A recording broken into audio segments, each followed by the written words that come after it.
Subcommittee will come to order without objection. The chair is authorized to declare a recess at any time. We welcome everybody to today's hearing on collusion in ESG investing. I will now recognize myself for an opening statement. The American economy has grown into the strongest in the world on the foundation of free market capitalism. That's because competition results in lower prices and more and better goods and services for all Americans. As the legendary economist and Nobel laureate Milton Friedman explained, quote, "There has never in history been a more effective machine for eliminating poverty than the free enterprise system and the free market." Collusion, on the other hand, raises prices and reduces both output and consumer choice. Thus, antitrust law aims to protect competition and prohibit collusion. In fact, the Supreme Court has described collusion as, quote, "the supreme evil of antitrust." Despite these long-standing economic and legal principles, the climate cartel is engaged in anti-competitive collusion to impose radical environmental, social, and governance, or ESG, goals on the American people. In his testimony to this committee, Andrew Behar highlighted the 3 C's of collusion. They collaborate, convene, and coordinate. Gee, it's like you wanted to say the word collusion, but you didn't say it, so you asked ChatGPT to give me an alliteration, to go to the thesaurus and find 3 words that are like collusion but not collusion. These were his words: collaborate, convene, and coordinate with other members of the climate cartel to impose their ideological agenda on the American people. This climate cartel consists of left-winged activists, dominant financial institutions, and the groups and initiatives that facilitate the collusion among them. Specifically, groups like Climate Action 100+ expressly require the investors who join them to pressure the companies they invest in to, quote, decarbonize and reach net zero emissions. Asset owners like California Public Employees Retirement System, or CalPERS, and asset managers like Arjuna Capital then use the investments they control to force companies to disclose their carbon emissions, to reduce their carbon emissions, and to adopt governance mechanisms that enforce these commitments, even though these commitments are bad for investors and consumers. The climate cartel engages in a series of escalating pressure tactics to force American companies to act against their own self-interest and adopt its desired left-wing policies. First, the climate cartel leverages its investment holdings to demand meetings with corporate management. If corporations refuse to cave, the climate cartel then escalates to filing shareholder resolutions, demanding that companies take action. Groups like Climate Action 100+ then, quote, flag these resolutions, drawing greater attention to them and making them even more effective. If companies still fail to bow to its demands, the climate cartel then seeks to replace members of their boards of directors. Notably, the climate cartel did so at ExxonMobil in 2021, replacing 3 directors with members of its own choosing. The climate cartel's commitment and demands reduce output and raise prices for American consumers. There's no way to reach, quote, net zero without reducing production and diminishing the American standard of living. These negative impacts are especially pronounced in the fossil fuel, aviation, and agricultural sectors. In other words, the very industries that allow Americans to drive, fly, and eat. For example, the climate cartel has said that fossil fuels must, quote, stay in the ground to reduce carbon emissions. Similarly, the climate cartel has called for reducing the number of airplane flights by 12% and capping passenger air travel to 2019 levels. Likewise, the climate cartel has called for cutting American beef consumption roughly in half because, quote, cows are the new coal. This sort of anti-competitive collusion has been illegal under the U.S. antitrust laws for more than a century. Yet the Biden administration has refused to take action to enforce the law and protect American consumers. In today's hearing, we will investigate the climate cartel, its anti-competitive collusion, and the harm it continues to inflict on the American economy and people. I now recognize the ranking member, Mr. Correa, for an opening statement. Thank you, Mr. Chairman. I want to thank all our witnesses for being here today. Attorney General Ellison, welcome back to Congress and to this committee, sir. And Mr. Dan Bienvenu, Chief Investment Officer for CalPERS. I know your work, served in various committees in the state legislature overseeing CalPERS and CalSTRS, and let me just say, as a former state employee, as a legislator, I have a personal vested interest to make sure you're doing a good job. And if you don't, I'll call you. Mr. Chair, thank you for your opening remarks. I just want to be clear that this hearing is not about antitrust law or antitrust violations. This hearing is about going after responsible fiduciary investing and shareholders who are essentially exercising their legal rights under the law. Going after state-run pensions and private asset managers for carrying out their fiduciary duties of considering risk and value, and by trying to limit shareholders' rights. This essentially harms every American on Main Street. We depend on asset managers to take care of our hard-earned money. When hardworking Americans retire, they want to make sure that our pensions are safe and secure. Americans are looking for a handout. We want to make sure that our hard-earned pensions and savings are secure for today and tomorrow. While some of us may not like how asset managers and pension funds invest their money, their job is to invest to meet their needs and wishes of their clients. Their job is not to make all of us happy.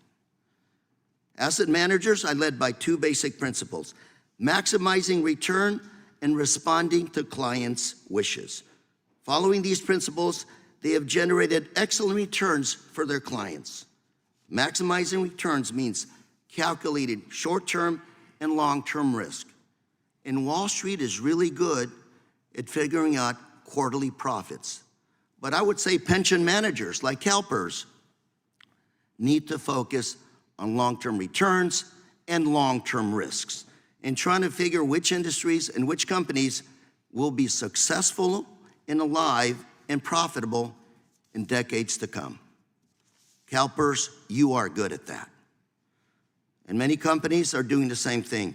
Even the oil and gas industry, excuse me, because they know they must adjust and prosper decades from now. This is a sheet from ExxonMobil advancing their climate solutions in 2024. Clients are demanding that asset managers consider long-term risks like climate change. And many Americans see the devastating effects, the impacts of climate change in our society. And many Americans feel the price of climate change at and in their pocketbooks. Almost every day, we see destruction, destroyed houses, flooded streets, communities ruined, and American insurance rates are going through the roofs if they even get insurance. And I know back home, a lot of home owners can't get insurance today. The impact has had especially terrible impact on affordable housing, which compounds our already severe housing shortage. And extreme weather like this will cost the U.S. economy nearly $93 billion. 93 was last year. God knows what it'll cost us this year. And in fact, in 2023, that's last year, was the hottest year on record.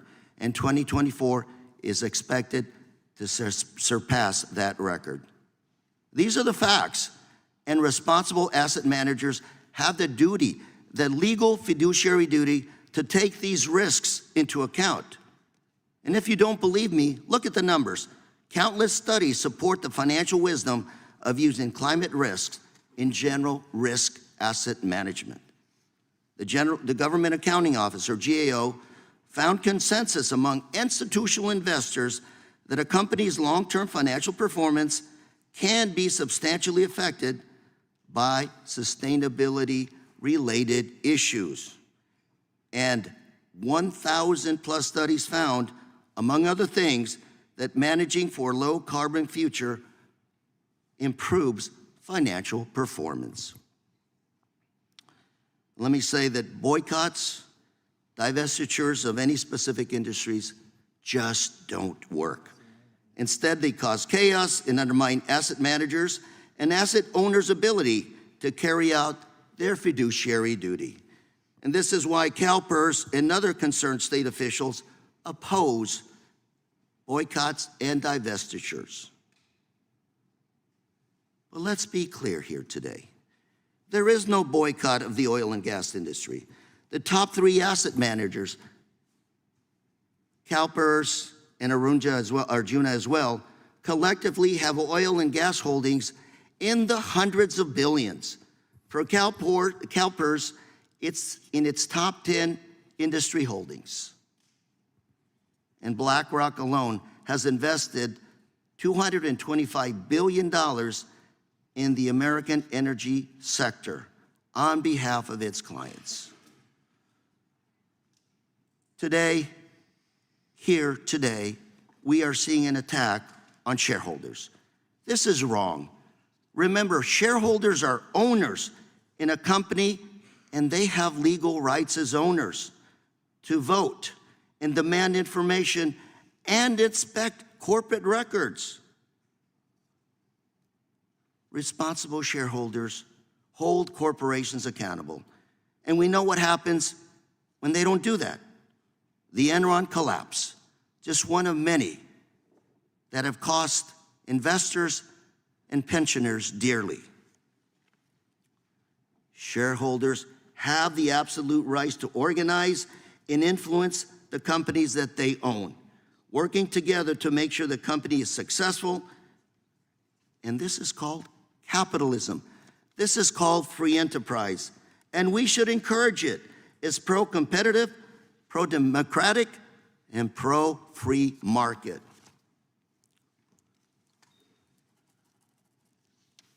This hearing today is not about antitrust. This hearing is an attack and a way to intimidate responsible parties for carrying out their fiduciary duties. These allegations in a courtroom would fail. And trust me, there's a lot of trial lawyers ready to go to take up these causes of action and sue. But let's put the final nail on this coffin of this so-called antitrust allegations. There is no agreement. There is no restraint of trade. And there's no harm to competition. And thus, no antitrust violation. This committee received over 250,000 documents, over 2.5 million pages. Let me repeat, over 2.5 million pages. And within those pages, there's no evidence of any wrongdoing. Labeling something a cartel doesn't make it a cartel. First, let me talk about the agreement. There's no agreement. More specifically, there's no evidence of collusion or price fixing, and there's not a shred of evidence supporting a hub-and-spoke conspiracy, the way a cartel would work. And in fact, parties always have made investment decisions independently and have been advised to do so by nonprofits working in the sustainable investment arena. There is no boycott. On the contrary, the investigation showed that asset managers targeted by this investigation collectively maintain immense holdings in the oil and gas industry. There's no harm to competition, no restriction on output. Oil and gas companies' returns have skyrocketed, and production is at an all-time high. And the markets is expected to grow dramatically through year 2030. This confirms the lack of harm, which is an essential element to this supposedly antitrust violation. We've talked about a lot of technical legal terms today, but back home, what my constituents care about is the price of energy, the price of gasoline at the pump. And if you want to blame somebody for high gasoline prices, look at the OPEC cartel again, which just a few days ago again agreed to continue cutting its output through the year 2025 to counter U.S. production increases. As OPEC cuts production, the price of oil and gas will remain high, even with domestic production at record levels. Folks, don't blame sustainable energy for rising gasoline prices. It's not investment in sustainable energy that caused high gas prices. Didn't happen in the 1970s, and not now. If we want to bring down price of energy, let's encourage competition among energy sources. Supporting sustainable energy through investing is the winning approach. Investing in sustainable energy is what will lower gas prices, increase innovation, produce jobs, improve the environment, and reduce our dependence on foreign energy. Investing in sustainable energy is increasing competition, improving consumer choices, and enhancing our national defense. Let me conclude by saying that after this hearing, 3 things will be clear. First, that financial organizations we're investigating here today, including CalPERS and Arjuna, are investing according to your fiduciary duty. You are taking care of your clients, their beneficiaries, according to the law. Efforts to undermine this will greatly harm our capitalist system and undermine innovation. Second, shareholders have the right. Actually, shareholders have the duty to speak up when the company is poorly managed, when corporations have not considered all the risk. Otherwise, they become takeover targets. Thirdly, there is no antitrust violation. So, Mr. Chair, I thank you for this opportunity and want to ask for unanimous consent to introduce the following documents. Exxon slides, ExxonMobil 2024 Advancing Climate Solutions. Responsible investing slides, CalPERS opposition to divestment, a BlackRock statement, Standard & Poor's shareholder rights, oil and gas growth profits, CalPERS portfolio, series disclaimer, CalPERS portfolio, and a few others. Thank you very much, Mr. Chair, and I yield. Without objection, at this moment I'd like to ask also unanimous consent to enter into the record the signatory statement that the members of this climate cartel signed. It's an agreement. And I asked unanimous consent to submit to the record.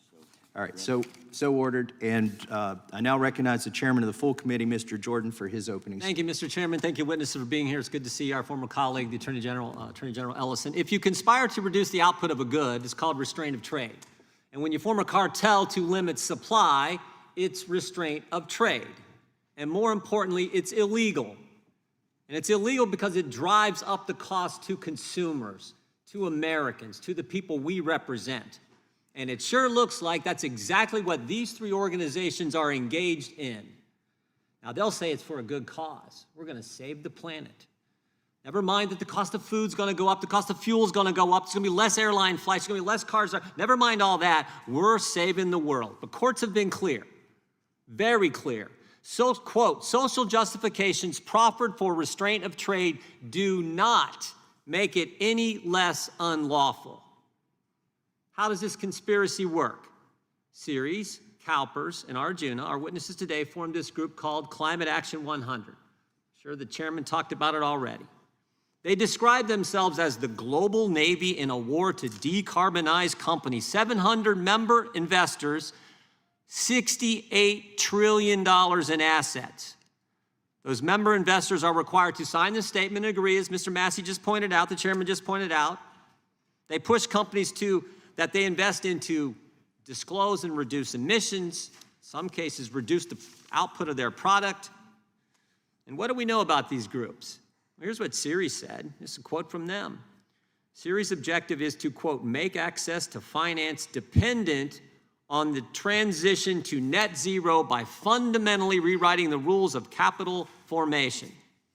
Arjuna said this: U.S. is facing a second civil war led by a pro-Christian agenda. And this war will be fought by the investors who have a voice in how corporate America responds to this pro-Christian. Wow. What does this global war, this civil war, mean to consumers, to the American people? These guys get their way, what does it mean? even though the demand for energy is on the way up, more energy demand around the world, they say fossil fuel should stay in the ground. They want to, literally, this is in there, they want to end the internal combustion engine in 10 years. They want to reduce air travel by 12%. They even want to restrict the amount of beef we consume. 1.5 hamburgers a week. Chairman Massey eats that every meal from his grass-fed beef on his farm in northern Kentucky. But oh, no. 1.5's all you're allowed a week, Thomas. Forget Mr. Massey, Mr. Chairman. They want to make it, think about this, more expensive to drive, more expensive to fly. And when you're waiting around the train station for the high-speed rail, you can order a hamburger while you're waiting, unless you've already had one that week. Less coal, less cars, less cows. They even said cows are the new coal. This is crazy. Oh, and by the way, the Democrats agree with all this. I want to play a quick clip from last Congress. One of our colleagues, when we had Chevron, BP, who had the oil and gas companies in front of us, watch this questioning from Mr. Carney, one of our colleagues. Are you embarrassed as an American company that your production is going up while the European counterparts are going down? Congressman, as we have already heard, that's enough. I mean, we got the point. The point. He's actually wanting oil companies to produce less oil. I thought when you're in business to do something, you kind of want to make more of the product, sell more of the product. I mean, that's what we're up against right here. That's why this hearing is so important. Mr. Chairman, I thank you for putting this together. It's important that we stop where climate action wants to take the country. I yield back. I thank the chairman. Without objection, all other opening statements will be included in the record. We will now introduce today's witnesses. Ms. Mandy Lubber is president and CEO of Ceres. Ceres is a nonprofit organization that seeks to advance its climate, social, and governance goals through interactions with investors, companies, and policymakers. Ms. Natasha Lamb is chief investment officer, managing partner, and portfolio manager at Arjuna Capital. Arjuna is an investment firm with a focus on environmental, social, and governance, ESG factors. Mr. Dan Bienvenu is the interim chief investment officer at CalPERS. CalPERS manages the pension and health benefits for more than 1.5 million California public employees. And Mr. Keith Ellison, welcome back to Congress. He's the Attorney General of the state of Minnesota. He's previously served in the House of Representatives representing Minnesota's 5th Congressional District. We welcome our witnesses and thank them for appearing today. We will begin by swearing you in. Would you please rise and raise your right hand? Do you swear or affirm under penalty of perjury that the testimony you are about to give is true and correct to the best of your knowledge, information, and belief, so help you God? Let the record reflect, you may be seated. Let the record reflect that the witnesses have answered in the affirmative. Please know that your written testimony will be entered into the record in its entirety. Accordingly, we ask that you summarize your testimony in 5 minutes. Ms. Lubber, you may begin. Thank you. Microphone on? Great. Yep, sounds great. I am Mindy Lubber, the Chief Executive Officer of Ceres. Ceres is a nonprofit organization. We work with investors and with companies to make the business case for action as they address some of the greatest global financial challenges facing our world today. Challenges like climate change, water scarcity and pollution, and nature loss. These global threats pose material financial risks. They may be good environmental issues or scientific, but they also pose material financial risks to investment portfolios, to business operations, to supply chains, thus to the long-term stability of our markets and our economy. That's why our tagline has long been, sustainability is the bottom line. And our message has been heard. Today, the private sector has widely embraced the financial imperative to improve sustainability practices throughout their business operations and their supply chains, and to report on their efforts to shareholders, customers, and employees. In 2022, companies representing more than 86% of total global market capitalization disclosed sustainability-related information to their investors. And more than 10,000 companies have set climate action goals or targets, including half of the largest 2,000 global companies. Climate change is an issue that presents both serious financial risks and opportunities for investments and job creation in the rapidly emerging clean energy economy. Investors and companies are acting on climate because the business case is compelling. Let's just look at the massive costs of extreme weather to the US economy, which was nearly $93 billion last year. $93 billion cost to our economy. Think about how severe drought impacts farms across the West and negatively affects the supply chains of the many companies that depend on our US agricultural system. Or think about utilities which face risks in multiple dimensions. Their infrastructure is at risk from extreme weather and wildfires, and they also face other business risks if they fail to adopt cheaper, cleaner technologies. Large US-based oil and gas companies have set emission reduction targets, indicating that businesses are taking these risks seriously across all sectors of our economy. And that's where Climate Action 100 Plus comes in, a global investor-led initiative where shareholders who own companies, engage with some of their largest portfolio companies on climate risk management. This is a key part of monitoring effective corporate governance for high-emitting companies. Shareholders want companies in their portfolios to thrive. And Ceres supports these engagements by serving as an educational resource for investors and companies. We share research and analysis, case studies, and industry best practices. For instance, we provide tools for benchmarking progress on companies' previously announced goals and their targets. It's important to note that Climate Action 100 investors are independent in every way. While Ceres may offer insight that they consider valuable, each investor acts separately and in the best interests of their shareholders, their beneficiaries, and their clients. Addressing climate-related risks is 100% in line with investors' fiduciary responsibility. And the companies that investors engage with in dialogue and engagements and with shareholder discussions, those companies are also independent. They can and they do say no to investors, to investors at any time they choose. That's capitalism at work, as companies and their shareholders discuss how to create and maintain long-term value of the company. The letter inviting me to this hearing referred to our work as collusion and noted it could violate US antitrust law.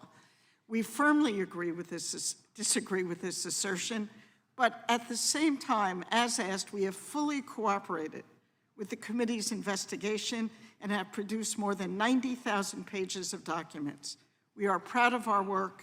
We have nothing to hide.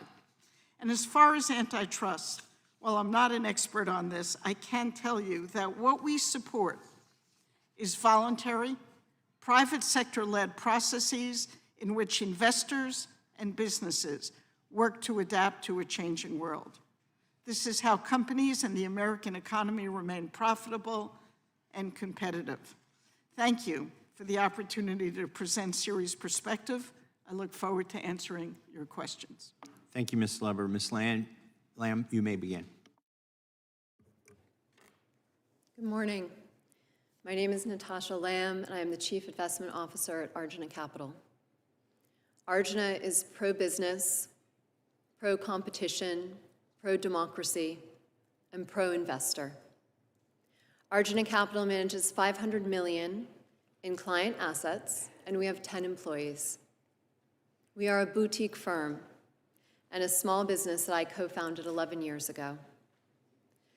I did so after hitting up against roadblocks as a woman and a mother in the finance industry so that I could create a better life for myself and my family and do my small part to create a better world for my children to inherit. I also wanted to create a better investment platform for our clients. That is, I wanted to offer our clients cutting-edge investment strategies, tools, and advice that integrates financially material risks and opportunities that Wall Street has in the past overlooked. Whether it's climate change, resource scarcity, inequality, or healthcare crises, these investment headwinds present both risk and opportunity. Ignoring the challenges can leave investors flat-footed as they face the downside risks of a changing world. And ignoring the opportunities can limit the upside potential of their portfolios. At Arjuna, we take material environmental risks into account when we make investment decisions and when we engage with companies whose stock our clients own in their portfolios. I consider myself fortunate to have been part of the first cohort of investment professionals that were formally trained to understand the materiality of sustainability factors, now nearly 20 years ago. And I consider my investment firm a leader in how to do it well. The allegations I face today are entirely unsupported by fact. To begin, we managed $500 million in client assets, yet today we're being accused of disrupting a $1.7 trillion energy industry over 3,000 times our size, and the incredible lobbying, marketing, and market power that goes along with it. Second, we favor well-functioning capitalism, not collusion. Unlike oil cartels, which do wield the power to impact energy prices, we do not. We are capitalists, and we seek material public information. In fact, we seek the full potential of capitalism with more perfect information so that externalities like greenhouse gas emissions can be taken into account. Because with better information, investors know what we need to know to make the best choices. And a free market with the free exchange of ideas and information will power the innovation needed to commercialize solutions to our greatest sustainability challenges. Third, we favor positive competition. We seek to invest in the best companies we can for our clients. Those that are at a competitive advantage because they are managing material risks and opportunities well. And when companies have room for improvement, we like to let them know. And lastly, we are pro-democracy. As share owners in corporations, investors have the right to express concerns to company boards through the shareholder proposal process. And other investors have the right for the shareholder proposal to vote for the shareholder proposals they believe are in the best interests of their companies. One share, one vote. In making decisions on what shareholder proposals warrant support, the Securities and Exchange Commission encourages, quote, shareholders' ability to independently and freely express their views and ideas to one another. Since Congress's first information request in August of last year, Arjuna Capital has been fully cooperative in this investigation. We have produced all the documents requested, and I have appeared here voluntarily at the invitation of Chairman Jim Jordan. We have not engaged in any collusion. We've done nothing wrong. I stand before you today as an investment manager, mother, entrepreneur, small business owner, shareholder advocate, and capitalist who is acting in the best long-term interests of my clients. And I'm happy to answer any of the committee's questions. Thank you, Ms. Lamb. Mr. Bienvenu, you may begin. Good afternoon, Chair Massey, Ranking Member Correa, and members of the subcommittee. I'm Dan Bienvenu, and I serve as the Interim Chief Investment Officer for the California Public Employees Retirement System, or CalPERS as it's known. And I've served in this interim role for the last 9 months, and I've been a member of the CalPERS Investment Office for nearly 20 years. I'm pleased to appear before you on behalf of CalPERS, and I want to thank you for the opportunity to share our work. This morning, I'll provide an overview of CalPERS. I'll explain why we believe climate change risks are important for us to consider as investors. And finally, I'll talk about how we view climate change as an investment opportunity to maximize returns.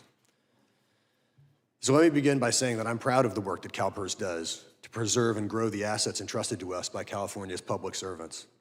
And as a fiduciary and a long-term investor, we consider many risks in our portfolio, including climate-related risks.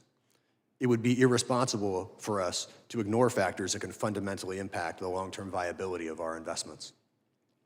Further, we recognize that we can't do this alone, and we're proud to participate in initiatives like Climate Action 100+ to help foster conversations with other investors and with companies about ways to improve shareholder value. This is not collusion, it's collaboration. And every proxy vote we cast and every engagement we have with a company is guided by our single North Star. That's what's in the best interest of our members and their long-term returns. To give you some background about CalPERS, we manage approximately $500 billion in assets. We're a fiduciary who provides retirement benefits to more than 2.2 million public employees. And we pay more than $31 billion a year in retirement benefits, each and every year. And more than half of that, nearly 56 cents of every dollar, comes from investment returns. And by law, we must discharge our duty of prudence and loyalty for the exclusive purpose of providing benefits for our members and beneficiaries. And this duty takes precedence over any other duty. This is why we have a long history of being an active shareholder and an advocate for good governance in corporate America. The body of research and evidence is clear that good corporate governance is good for shareholder value. Now let me turn to the topic of climate change risks. We believe that climate change represents an existential threat and one that we cannot afford to ignore as long-term investors. The consequences of inaction will be measured on the bottom line of the portfolio companies we rely on for investment returns to pay benefits. And our roadmap to addressing these risks is found in our Sustainable Investments Plan. And in this plan, we seek to minimize this risk through engaging the management and corporate boards of companies we own to encourage them to give due considerations to their greenhouse gas emissions and to how they will navigate the energy transition. We make climate change risks and opportunities part of our investment decision-making, along with the myriad other risks and opportunities as we look to navigate this $500 billion portfolio through markets. And one of the ways we do this is through partnering with other investors through organizations like Climate Action 100+. Another way is that we identify investment opportunities that can benefit from the transition to a low-carbon economy. And it's these last 2 points that I would like to expand on a bit. 6.5 years ago, a large group of global institutional investors launched a coalition committed to a set of principles in response to climate change. Today, the initiative has more than 700 investor signatories, and of the 170 focus companies, 42 are oil and gas companies. To be clear, this is engagement, not divestment.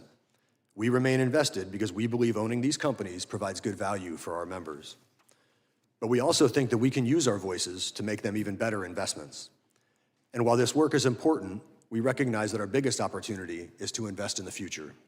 And that's why we've committed $100 billion to invest in what we call climate solutions, namely investments that we believe are positioned to be advantaged by the transition to a low-carbon economy.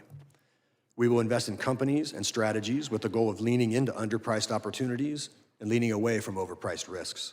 And we will invest in what is often referred to as brown to green investments. The marketplace for all of these investments is ripe with opportunity, but it's also laden with risks, which is why we keep our eye on our North Star, delivering long-term returns to pay pensions. So in closing, let me underscore that our primary fiduciary duty is to make good investments to fulfill our responsibility to our members.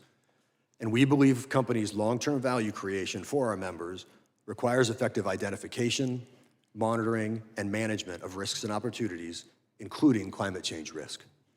So thank you again, Chair Massey, Ranking Member Correa, and the members of the subcommittee for inviting us to participate in this hearing. I look forward to answering your questions. Thank you, Mr. Bienvenu. Attorney General Ellison, you may begin. Is your microphone on? Yes, now we're good. Thank you, Chairman Massey, and thank you, Ranking Member Correa, and members of the subcommittee. My name is Keith Ellison, and I serve as the Minnesota Attorney General. I had the privilege and the honor of serving in the House of Representatives for 12 years, and it is really a joy to see many of you here today who I serve with and who have been serving since I left. During the time I was in Congress, I helped start the Congressional Antitrust Caucus, and today, protecting fair and competitive markets is a cornerstone of my work as the Minnesota Attorney General. This subcommittee is very important because there are numerous examples of unfair coordination, consolidation in our markets, and they are all too common. From healthcare to big tech to agriculture to concert tickets, anti-competitive behavior does real harm to Americans, as reduced competition leads to stifled innovation and higher prices. It is crucial that antitrust enforcement focus on the growing and very real anti-competitive threats all around us. Our antitrust laws prohibit agreements among competitors that unfairly restrain competition in a given market. For example, when competitors agree to fix prices or divide up a market among themselves. To prove this kind of cartel activity, enforcers, like me, must prove the existence of an agreement between competing firms. However, the group of competitors choosing the same course of action is not enough to prove the existence of an agreement. Courts have long required evidence beyond parallel conduct to establish the existence of an agreement. Agreements that violate antitrust laws must also harm competition and outweigh any pro-competitive benefits. Private plaintiffs must prove that an antitrust violation caused harm to them specifically. In recent years, some have suggested that ESG, or responsible investing that accounts for the risks of climate change or other environmental, social, or governance factors, may be illegal conspiracies under the antitrust law. Let me state this clearly. This is wrong. Antitrust law does not prohibit businesses or individuals from exercising their First Amendment right to work together to influence legislative or regulatory policy. The Supreme Court has made this principle very clear more than 60 years ago with the Noah-Pennington Doctrine, which allows companies to work together to influence public policy. Antitrust laws also do not prohibit businesses from independently choosing to take a similar course of action as a competitor. And crucially, nothing in the antitrust laws prevents businesses from accounting for climate change. The corporate sector now overwhelmingly recognizes that it is vital to consider climate change, workplace safety, corruption, among other important risk factors. Of the 250 largest global companies, 96% now issue sustainability reports. They don't do it out of ideology. They do it because it's responsible corporate governance. They don't do it out of altruism. They do it because of their responsibility to shareholders, and shareholders expect it. Similarly, investor initiatives focused on the management of risks of climate change have gained momentum. According to Morgan Stanley, 95% of institutional asset managers have integrated or are considering integrating some form of responsible investing into their portfolios. The top reason they give for doing so are the traditional market concerns of managing risk and maximizing the potential for long-term financial return. Yet, some have brought accusations that initiatives like these violate antitrust laws without producing any evidence of an agreement among competitors with anti-competitive effects in the market. As an antitrust enforcer, I consider these unsupported allegations irresponsible. Empty allegations can chill entirely legal business activity and slow vital innovation. Indeed, in light of the rapidly mounting evidence, businesses and investors should be applauded for considering the impact of climate change. As Attorney General, I also serve on the governing board of the Minnesota State Board of Investment, the SBI. The SBI is a fiduciary for roughly $140 billion in assets, serving more than 840 active and retired Minnesota public employees. At the SBI, we consider all material risks and opportunities, which include environmental, social, governance factors, and we are one of the highest performing public pension funds in America. We are proof that responsible investing and high market returns can and do go hand in hand. Institutional investors and financial professionals must continue to have the freedom to weigh the full spectrum of risk to value of their investments. Both the logic of the market and the law support their doing so. Baseless but well-funded accusations to the contrary harm America's economy and prosperity. Thank you. Thank you, Mr. Attorney General. We will now proceed under the 5-minute rule with questions. The chair recognizes the gentlewoman from Wyoming for 5 minutes. Thank you. Mr. Bienvenu, in your testimony, you state that, to be clear, this is engagement, not divestment. We would agree, which is why the report this committee put out yesterday came to the same conclusion. Where we disagree is that your engagement is designed to fundamentally change business and industries to the detriment of consumers in a matter which is indeed not collaboration, but collusion. CalPERS is a founding member of Climate Action 100, is that correct? Climate Action 100 Plus was founded by Ceres, and CalPERS was involved in its creation early on. And CalPERS is a founding member of Climate Action 100, correct? CalPERS is a founding member and a signatory to Climate Thank you. Action 100 Plus. And Climate Action 100 has 170 focus companies, 42 of them being oil and gas companies. Is that also correct? Climate Action 100 Plus has 170 focus companies and 42 oil and gas companies where we come together and discuss ideas and make independent decisions on how we. So my statement is correct. Is that right? As I said, Climate Action 100 Plus has 170 focus companies, as I said in my opening statement, and 42 of them are oil and gas companies where we come together to discuss independent. And one of the objectives of the Climate Action 100 is for these focus companies to reduce their emissions. Is that correct? Climate change is something that is happening. Would you please answer my question? There's context to your question. And one of the objectives of Climate Action 100 is for these focus companies to reduce their emissions. Is that correct? Climate change is something that is happening. Is that correct? Answer my question, please. As I say, climate change is something that is happening. Andrew Bihar, the CEO of As You Sow, testified in his deposition that, quote, an oil and gas company could not reach net zero while continuing to produce fossil fuels, unquote. And As You Sow President Daniel Fugere testified that, quote, ultimately fossil fuel use has to be reduced, unquote. And GFANZ co-chair Mark Carney testified to the committee that, quote, more than half of the world's coal reserves need to stay in the ground in order for the world to be in line with Paris, unquote. So for the 42 oil and gas companies that Climate Action 100 focuses on, the way for them to reduce emissions would be for them to reduce their outputs. Is that correct? Can you repeat the question, please? For the 42 oil and gas companies that Climate Action 100 focuses on, the way for them to reduce emissions would be for them to reduce their outputs. Is that correct? What we focus on with the companies that we engage. Why won't you answer my question? I'm attempting to answer your question. No, you're not. You're trying to avoid it. What we focus on with the companies that we engage is for them to be long-term and to reduce their outputs, correct? We would never suggest that an organization that is an oil company. Is CalPERS committed to pursuing policies which cuts fossil fuel outputs, even if that would increase prices on the American people? CalPERS is focused on generating returns to pay pensions over generations. And even if it makes it more difficult for them to put gasoline in their cars? Again, our North Star is about producing returns to pay pensions. That's not what you write, and it's not what you've testified to previously. Ms. Lever, Ceres is a co-founder and member of Climate Action 100. Is that also correct? Has Ceres and Climate Action 100 identified the ag sector, especially livestock production, as an industry which must reduce its emissions?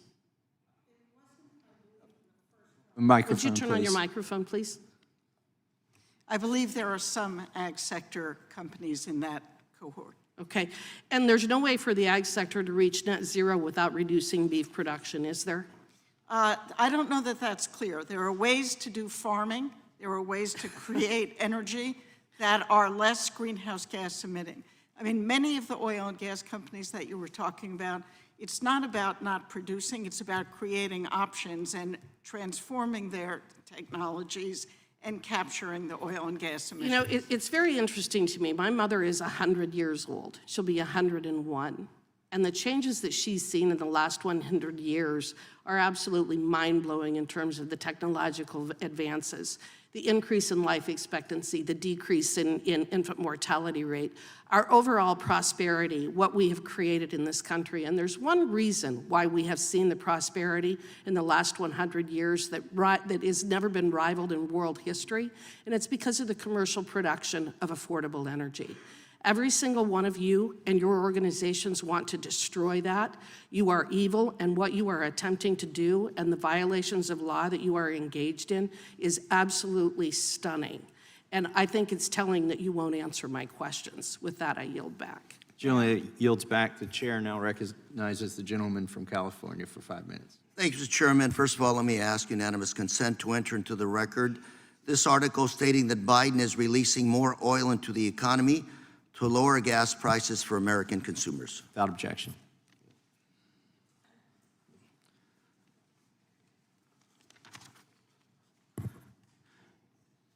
Mr. Benvenue, let me start out asking you a few yes/no questions. Do your investments include oil and gas companies?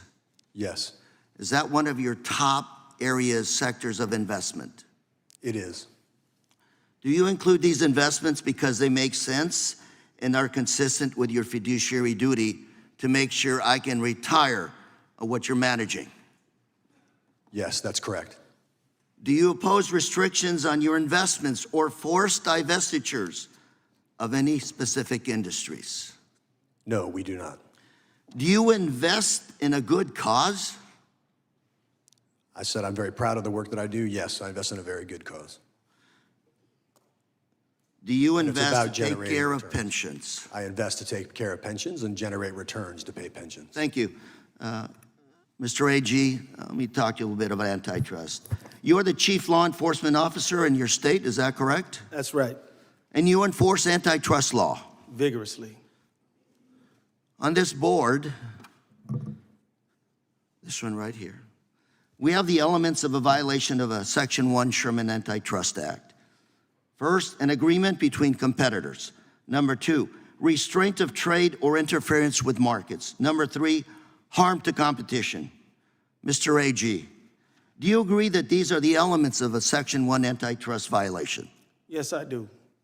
One needs to prove all elements in order to there be a violation of the antitrust law, correct? That's right. And let me start by asking you, and then the other witnesses. First, Mr. AG, to your knowledge, did any of these parties make an agreement on how to invest? Nope. To the other witnesses, Arjuna, Sirius, and CalPERS, did any of you enter into an agreement with any other entity on how you would invest? No. No. No. So there was no agreement. Mr. A.G. Ellison, the next 2 questions for you, sir. As an antitrust expert, is there any evidence that any of the entity's actions are consistent or constitute restraint of trade or interference with the free market? Not in any case I've seen. So we have no restraint of trade. And sir, is there any evidence of harm or competition, specifically harm to competition to the oil and gas industry? None has been presented to me, and I haven't seen any. So Mr. A.G., to sum it up, we have no agreement, we have no restraint on trade, we have no harm to competition. Mr. Chairman, it seems clear to me that there is no antitrust problem here. I would agree. Got another minute and a half? Yep.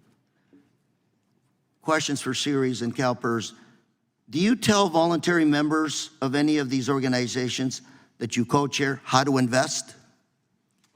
We do not. Ms. Lamb? No. Do you tell any volunteer members to boycott any company or industry? We do not. Do you, ma'am? No, we do not. Do you share any information on pricing or any other confidential information with any of the voluntary members? We do not. No. Do you take action against any voluntary members when they do not follow your advice? No. Absolutely not. Thank you very much. Mr. Chairman, I yield my time. I thank the gentleman from California and now recognize the gentleman from Florida. Mr. Bienvenu, how much do you invest each year on behalf of how many of your members? We manage a $500 billion portfolio on behalf of our 2.2 million members and beneficiaries. And you've highlighted your principal responsibility is return for those beneficiaries, right? Correct. Everything that we do every day is about generating returns to pay benefits. And you've over worked there generations. 20 years. You've been the principal deputy since 2020, right? I was named the Deputy Chief Investment Officer in August of 2020, or I'm sorry, in April of 2020. Okay, great. And so I think there's some parallels between what's going on with ESG and DEI. You don't deny that CalPERS has a DEI agenda, right? CalPERS is all about generating returns to pay benefits, and every topic that we approach is through that lens. Well, does DEI improve the returns to your investors?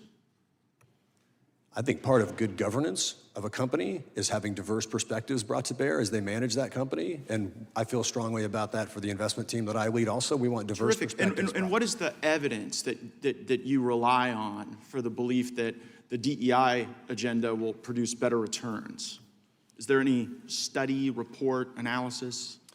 You know, as an investor, I read research reports constantly. I probably read 5, 6, 8 of them a day. So over the course of my career, that's probably been thousands. I know, I'm of just wondering, reports. is there one that kind of sticks out in your mind? You can say, Congressman, I'm here to do good by these 2.2 million beneficiaries, and my embrace of DEI, this is what I can point to as the evidence that's helping them.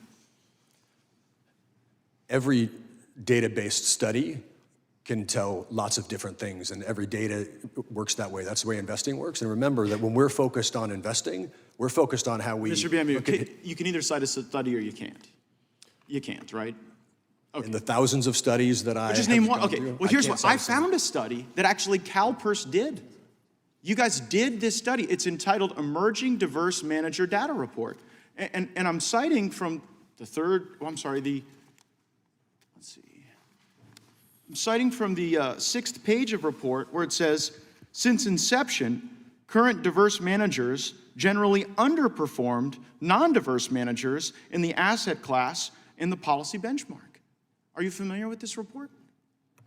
Can I see a copy of that study, please? Well, Mr. Chairman, I seek unanimous consent to enter into the record the Emerging Diverse Manager Report published by CalPERS. Without objection. I'm not able to show it to you now, but you don't have any basis to disagree with the agency you've been a part of leading, saying that the DEI hires aren't doing as well as the non-DEI hires.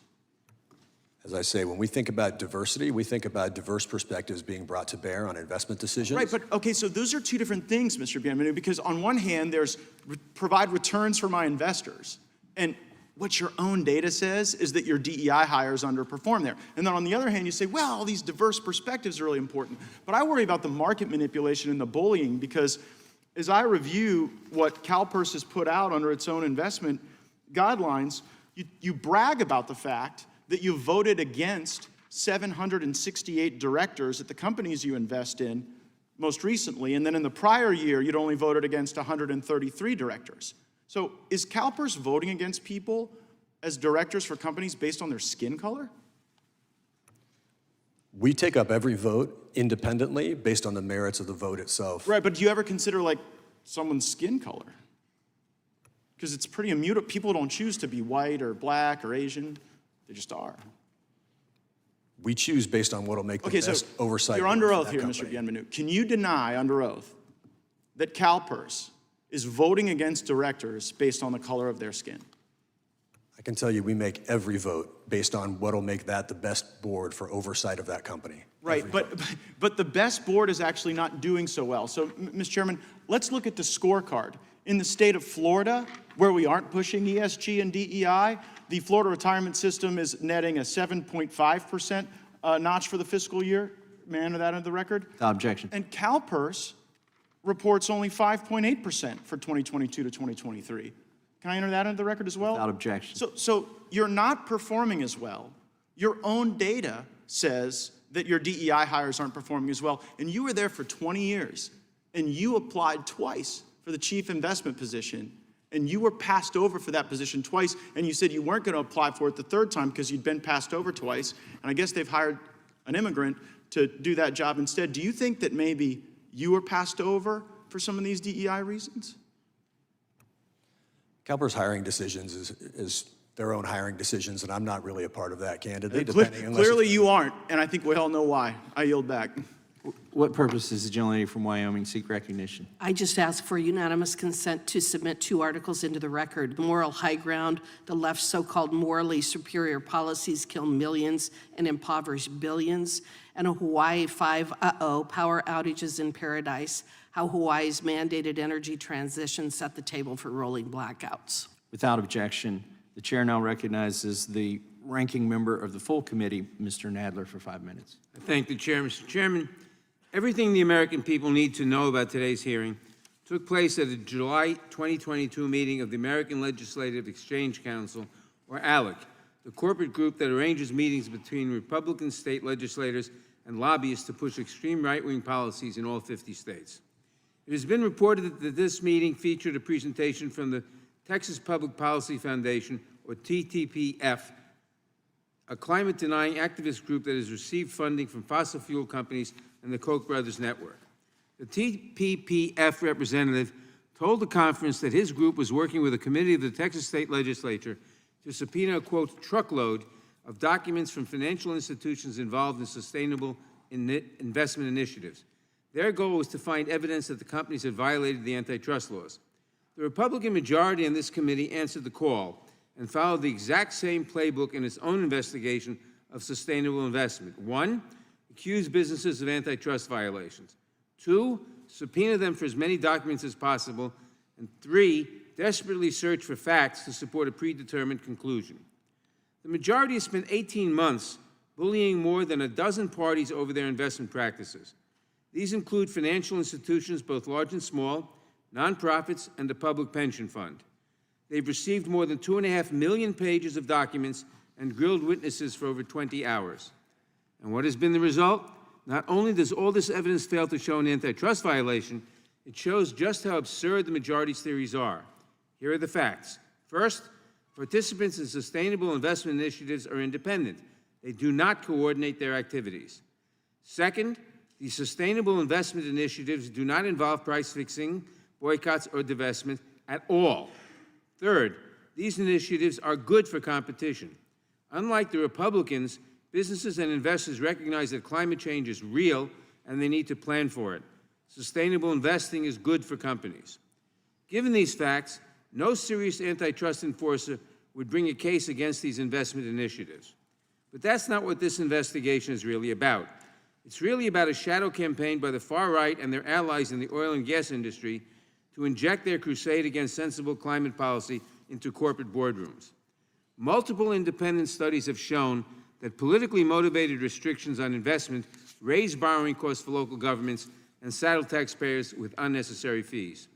These misguided policies are also projected to reduce returns for state pension funds, threatening the retirement savings of teachers, firefighters, and other dedicated public servants.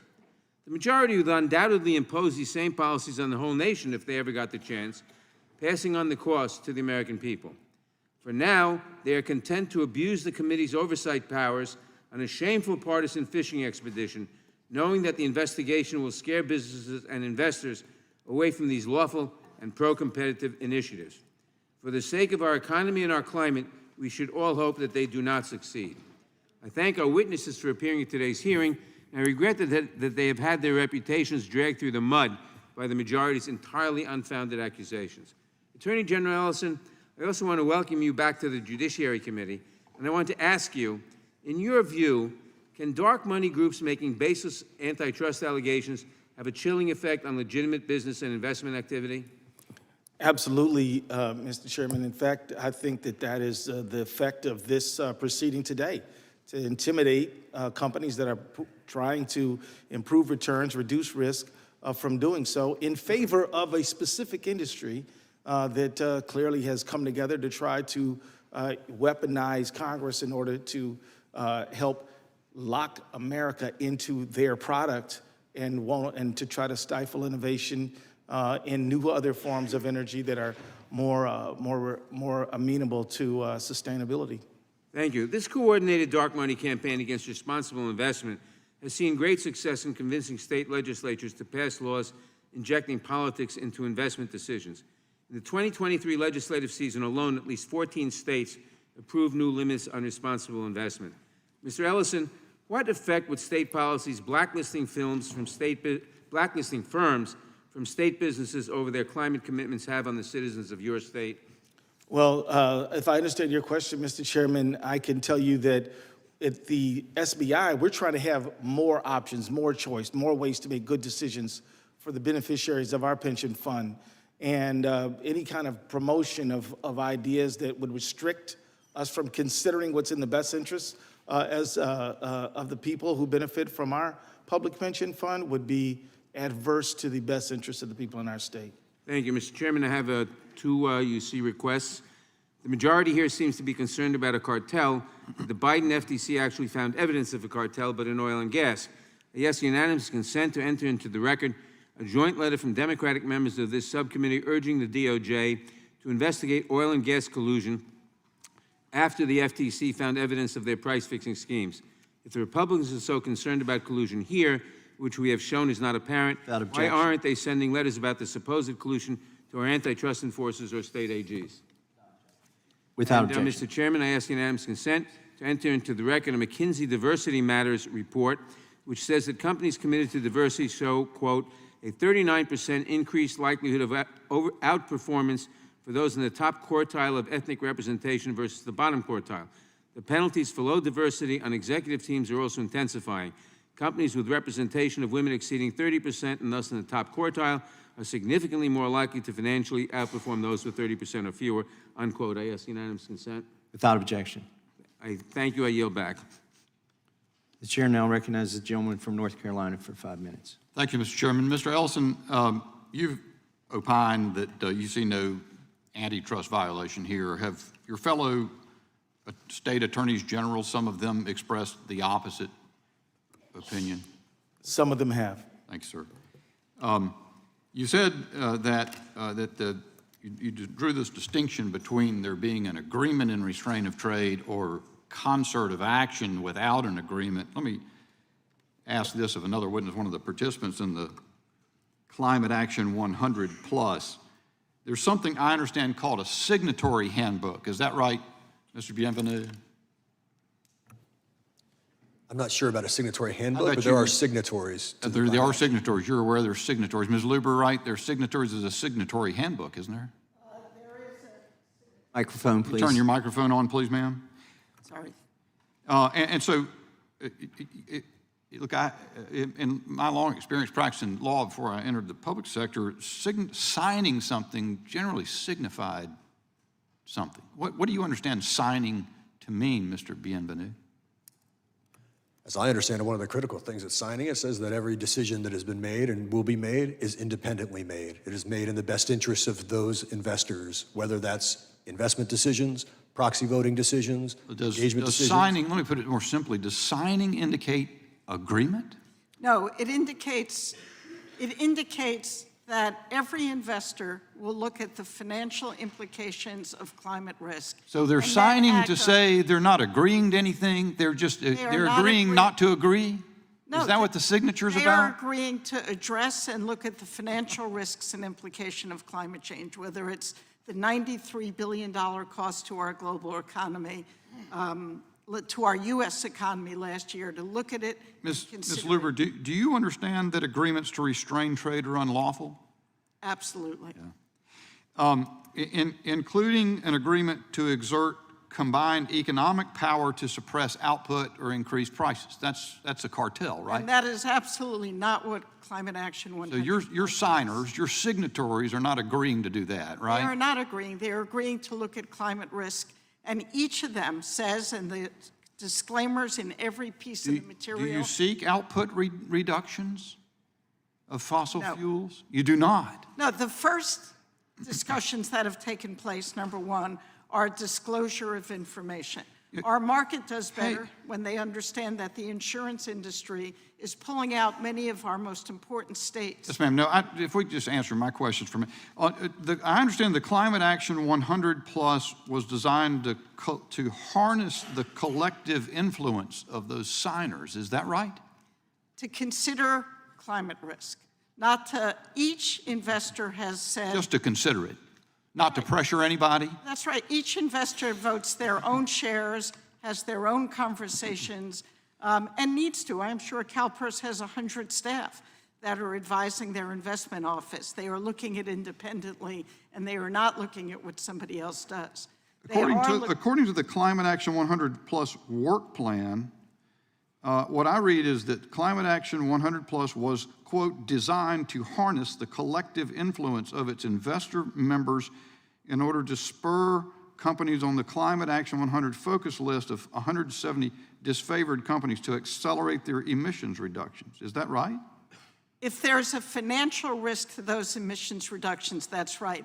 Everything about the analysis of companies and investors is about, is there a financial risk? So, okay, but it further says that the initiative's goal is for, quote, all companies on the focus list to have committed to net zero or gone out of business as investors are no longer providing them with capital. Yeah, Does that sounds coercive to me. Does it sound coercive to you? it does not sound coercive. You ever heard the phrase in the movies, it's a nice little business to be ashamed if something were to happen to it? Isn't that kind of the same thing?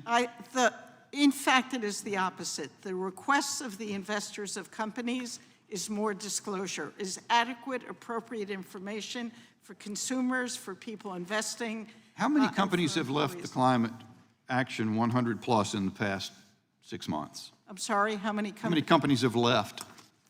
I believe about a dozen. I don't have the exact number. Ms. Lamb, you wrote an update to your investors on January 2021, didn't you? It says, the 117th Congress is the most diverse yet. Equality is on the investor and corporate agenda, and the Black Lives Matter movement defined 2020 alongside a global pandemic. And here we are facing a second civil war, this one cultural, led by a pro-white, pro-Christian agenda. In other words, make America great again. Did you write those words? That was a newsletter I wrote following the violent insurrection on the Capitol. Do you think we're facing a civil war?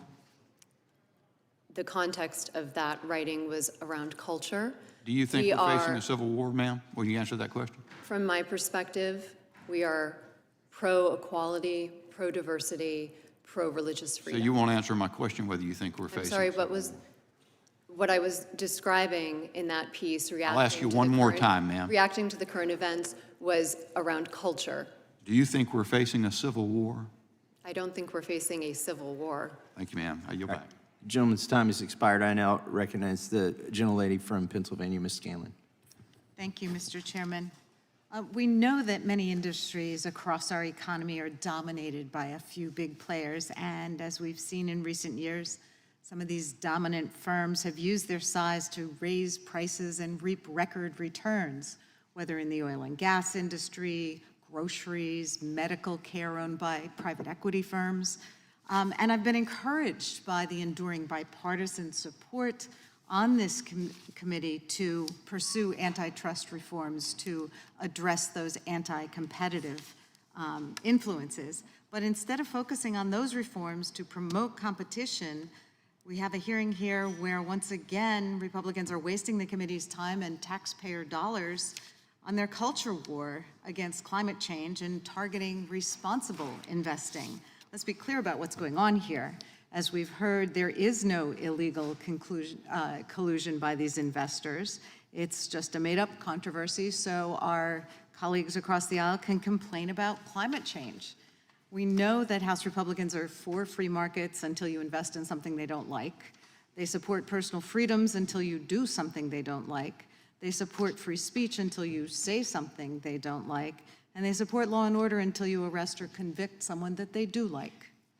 So the plain truth here is that climate change is real. Fund managers have proven over and over that ESG factors are part of prudent investment decisions. They help to maximize returns and minimize risk. And right now, climate change is having a material impact on insurance markets, and insurance have to revamp their risk models. I don't think anyone has ever accused actuaries of being woke, until today perhaps. But as we're seeing, climate change is starting to impact nearly every major sector of our economy. And because of real climate change risks and the damage that they bring, it's become difficult and expensive to get new home insurance plans in Florida and California. When people save for retirement or to start a family or send a kid to school, they're thinking far into the future. They're saving for 10, 20, 30, 40 years into the future. And the same thing goes for our large institutional investors, retirement funds and pension funds, who have to provide future benefits and make responsible decisions considering all of the factors for their investors and retirees. So it's not just reasonable, it's necessary that people want to consider climate risk when making these savings decisions. Mr. Bienvenu, CalPERS is responsible for pension benefits for over 1.5 million Californians, right? That is correct, 2.2 million members and beneficiaries. Okay. And do you have any sense of how many of the retirement plan participants will start receiving benefits after 2050, one of our climate change goals? But frankly, we believe that we're going to be paying pensions for out to 2050, out to 2100 and beyond. We're a perpetuity that manages pensions for the current retirees, for people like myself that are current active members, and then people like, you know, my daughter's friend just joined the fire department, and when he retires, it'll be after 2050, but when he retires, we'll be paying his pension also. Okay. Can you, like in plain English, give a little bit of an explanation about how climate risks can pose a threat to future retirees? I mean, I think corporate history is littered with places where companies have taken short-term looks at generating short-term profits at the expense of long-term risks, whether that was legal risk, whether that was externalities, you name it. That has happened throughout corporate history. And we want to make sure that the companies that we invest in are not only focused on generating profits today, in this quarter, those pay our pensions now, but also in generating profits in 20 years, 40 years, 100 years, because that aligns with our liabilities, which are intergenerational. Attorney General Ellison, given the significant and material climate risks to savings and retirement, should fiduciaries take climate risk into account when making investments on behalf of future retirees? I think it's the only responsible way to discharge fiduciary responsibility. And I can assure you that it's the floods, it's the wildfires, it's the drought that are informing me and my fellow fiduciaries on the SBI board. Not anything else. We've heard accusations that initiatives to address climate change risks in investing somehow violate antitrust laws. You've looked at this, you've enforced antitrust things. Have you seen any actual evidence of antitrust violations in these responsible, sustainable investment initiatives? You know, Congresswoman, I see antitrust violations in a whole range of American life, but not here. You know, this committee is so important, and I wish that we could talk about real antitrust threats, but not in this area. Mr. Chairman, I have a unanimous consent request. Our Republican colleagues still seem a little confused about what an agreement means under antitrust law, so I'd ask unanimous consent to enter into the record the first page of the Climate Action 100 Signatory Handbook, which says Climate Action 100 Plus does not require or seek collective decision-making or action with respect to acquiring, holding, disposing, and/or voting of securities. Signatories are independent fiduciaries responsible for their own investment and voting decisions and must always act completely independently to set their own strategies, policies, and practices based on their own best interests. Without objection. Thank you. I yield back. Generally yields back. The gentleman from Wisconsin is now recognized for 5 minutes. Ms. Luber, in your 2022 annual report, you boasted that one of your key impacts for the year was being able to claim $62 trillion in assets under management by your members. That's a significant share of the investment market. Wouldn't you agree? Yes. Ceres has signed the Net Zero Asset Managers Agreement. By signing on to that effort, your company has agreed to coordinate with over 300 other financial institutions to accelerate the transition towards global net zero emissions. Would you say that Ceres and its investor networks work together towards this shared goal? We share information. Every asset manager who's part of the Net Zero Asset Manager enterprise. And you do that through has their own goals.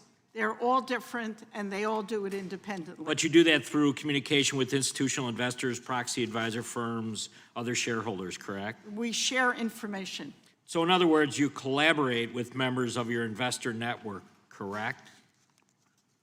Collaborate by some definition, yes, not as it's been leading to meaning something else. We work with a number of investors who look for information, background facts on the financial implications of climate change. But you're aware that collaboration to reduce, and you just said limited collaboration, whatever it might be, the reduced production isn't a violation of antitrust law. Yeah, this is, Why is this different? we are not making decisions for anyone. We are not bringing people together to make joint decisions. We are sharing information on the financial risk of climate, whether it's $95 billion to the US economy, to the insurance sector. That's our role. That is not. Are there repercussions for signatories who fail to abide by their commitments? There are not.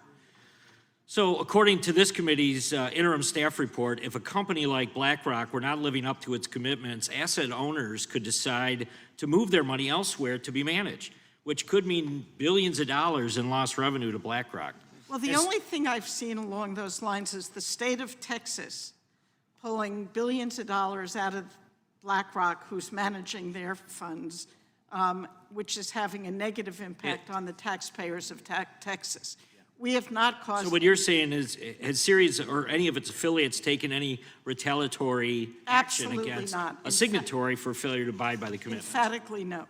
Ms. Lamb, Arjuna publicly advertises divestments from oil and gas, the firearms industry, and other industries it deems controversial. Arjuna has also joined initiatives that pressure companies and clients to align with its values. For example, Arjuna previously submitted a shareholder proposal to Exxon asking them to accelerate the reduction of greenhouse gas emissions and to disclose new plans, targets, timetables for their reductions. Is that correct? Prior to this hearing, my counsel sent a letter to Chairman Jordan and Chairman Massey and had conversations with both counsel for the majority and counsel for the minority regarding the fact I will not be answering questions about the litigation between Arjuna Capital and Exxon. So when you ask that they accelerate the reduction of CHG emissions, you're asking them to reduce production of oil and gas, isn't that correct? Prior to this hearing, my counsel sent a letter to Chairman Jordan and Chairman Massey and had conversations with both counsel for the majority and counsel for the minority regarding the fact I'm not sure how answering these questions could get you in any hot water. When you say that Exxon should shrink, do you stand by that statement? You want Exxon to be a smaller corporation? Prior to this hearing, my counsel sent a letter to Chairman Jordan and Chairman Massey and had conversations with both counsel for the majority and the minority regarding the fact I will not be answering questions about the litigation between Arjuna Capital and Exxon. As previously stated and on advice of counsel, I'm unable to answer any questions related to the litigation. I'm happy to answer questions. Very good. I'll take that as a yes. Mr. Benenfu, Climate Action 100 Plus frequently flags key shareholder proposals and management votes for its members to signal priority initiatives. Votes flagged by Climate Action 100 then typically get the attention of the foreign-owned proxy advisory duopoly of Institutional Shareholder Services, ISS, and Glass Lewis & Company, which have combined 90% market share or advised mutual funds controlling $27 trillion in assets.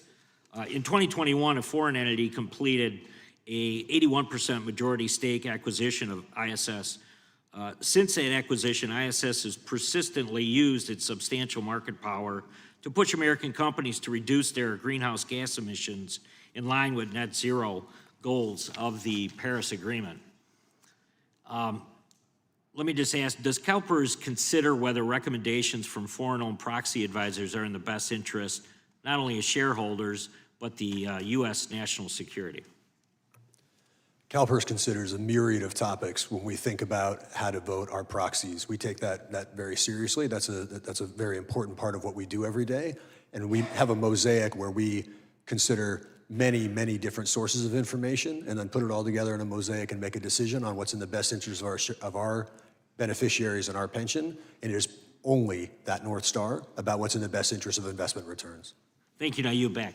Gentleman yields back. The ranking members now recognize.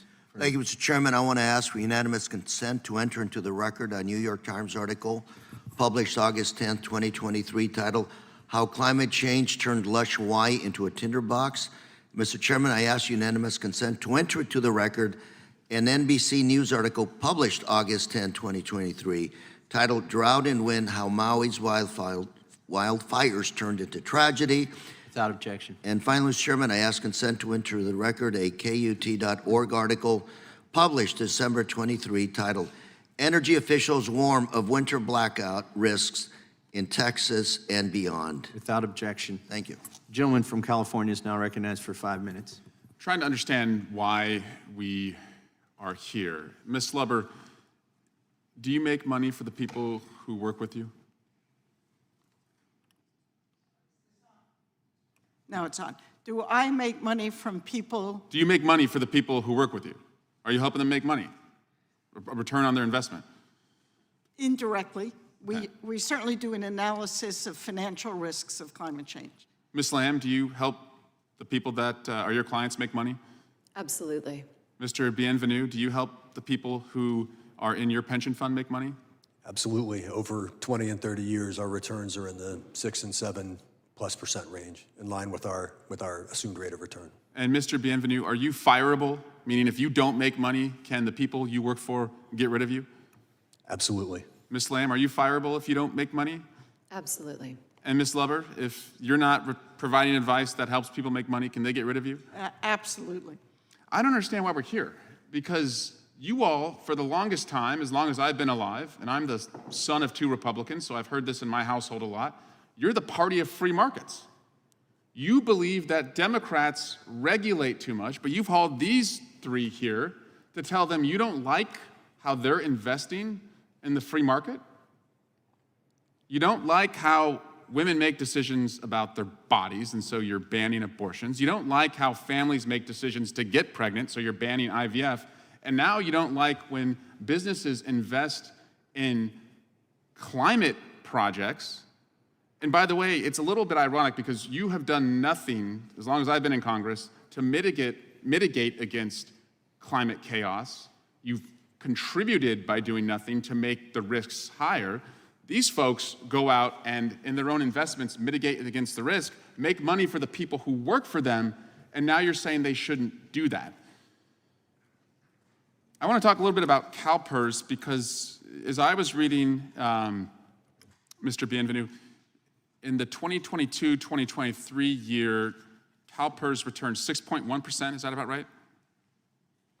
That sounds about right. Did you know that the largest pension fund in the state of Texas is the Teacher Retirement Fund of Texas? I believe that's right. Do you have any idea what they returned for their pensioners with an anti-ESG approach in their investing? Candidly, I don't. We focus on our own fund and our own liabilities, and everything that we do, our liabilities are different from others, and we focus on our fund. 3.85%. So everything is bigger in Texas except the return on their pension fund because of their anti-ESG policies. Maybe they should be listening more to you and your strategies, Mr. Bienvenu. I also want to just ask Mr. Bienvenu, because I've heard all these allegations that you all make up a climate cartel. Who are the people in your fund, Mr. Bienvenu? Like, who are the pensioners? Where do they come from? It's the hardworking firefighters, police officers, and public servants of the state of California. What are some of the other jobs? It's people that work at schools, not the teachers, but the people that work at the schools. Janitors? Janitors, Okay. corrections officers, people that work at the various state departments around the organization. And by the way, I'm a pensioner. Right. So you and firefighters and police officers and janitors and hardworking correctional officers in California, and Miss Lamb, who, as a woman, goes into essentially, the lion's den of a male-dominated finance industry, starts her own business, and you all make up a climate cartel that's going to take down the oil companies? Am I tracking that right for my colleagues? If anyone wants to jump in here. Their lack of jumping in, I think, reflects the absurdity of the allegation. And I yield back. Gentleman yields back, and now recognize Mr. Van Drew for 5 minutes. Thank you, Chairman. Mr. Benvenuto, and so we just discussed that there's a lot of good, hardworking Americans that rely on you all to make sure that they get a good investment so they can educate their kids, so that they can retire when they want to, so that they maybe can go on a vacation and do the simple things in life. And you know, I'm a simple country dentist. We got a lot of smart people up here. I hope I'm at least half as smart, but I just want to ask some simple questions. What's your job? What is your responsibility? If you were to say it to me in one sentence, what is your job? My job is to take $500 billion and expose it to a set of investment risks across asset class to earn something like a 6.8 to 7% return over generations. Is your job to get the maximum return on investment? My job is to get return per unit of risk. We're very risk focused also, but yes, return per unit of risk is critical.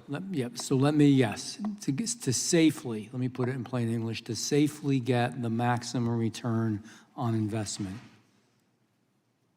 Is that your job?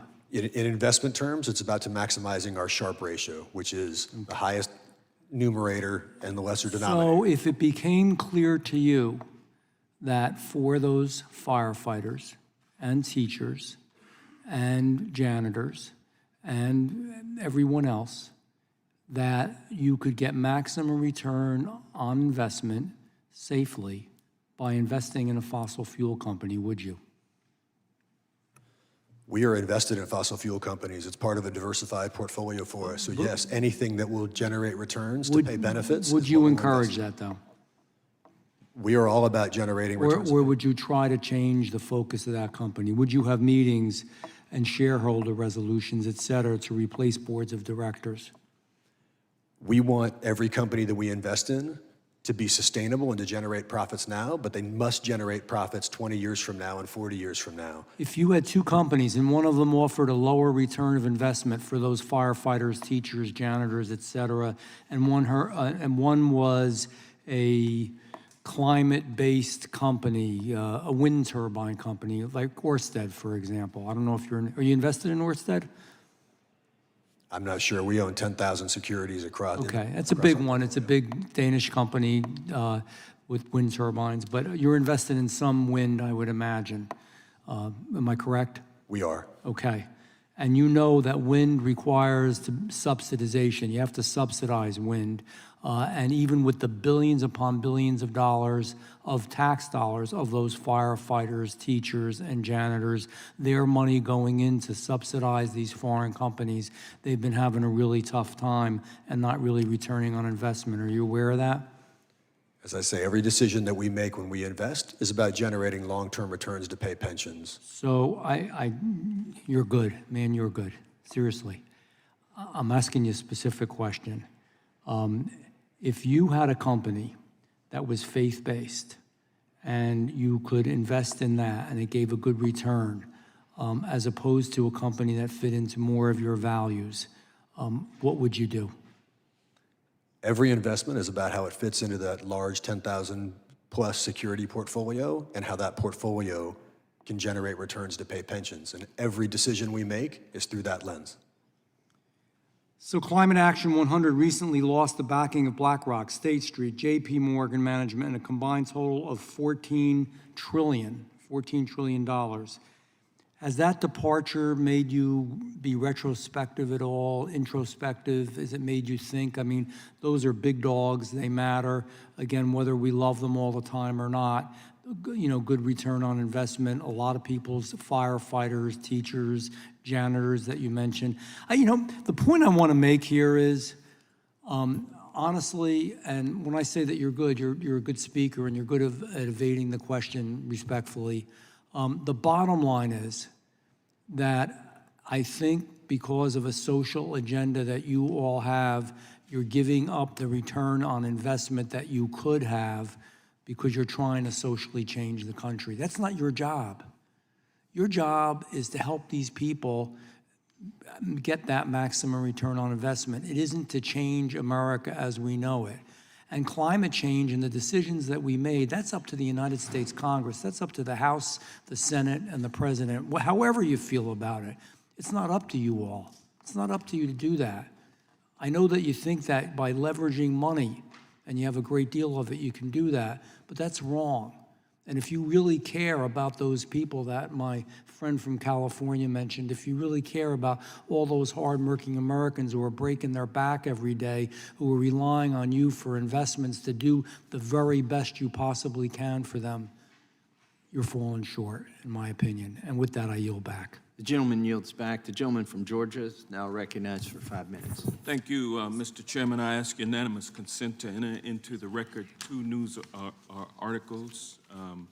The first article, which was published just 3 days ago by The Guardian, titled "Far-Right Fossil Fuel Company Allies Pressure U.S. Supreme Court to Shield Firms in Unprecedented Campaign," in quotes, reports that groups linked to Leonard Leo, including the Judicial Crisis Network, Alliance for Consumers, and the Republican Attorney General's Association, are pressing the Supreme Court to intervene in lawsuits against fossil fuel companies regarding their alleged decades-long effort to sow doubt about the dangers of burning fossil fuels that could cost billions of dollars.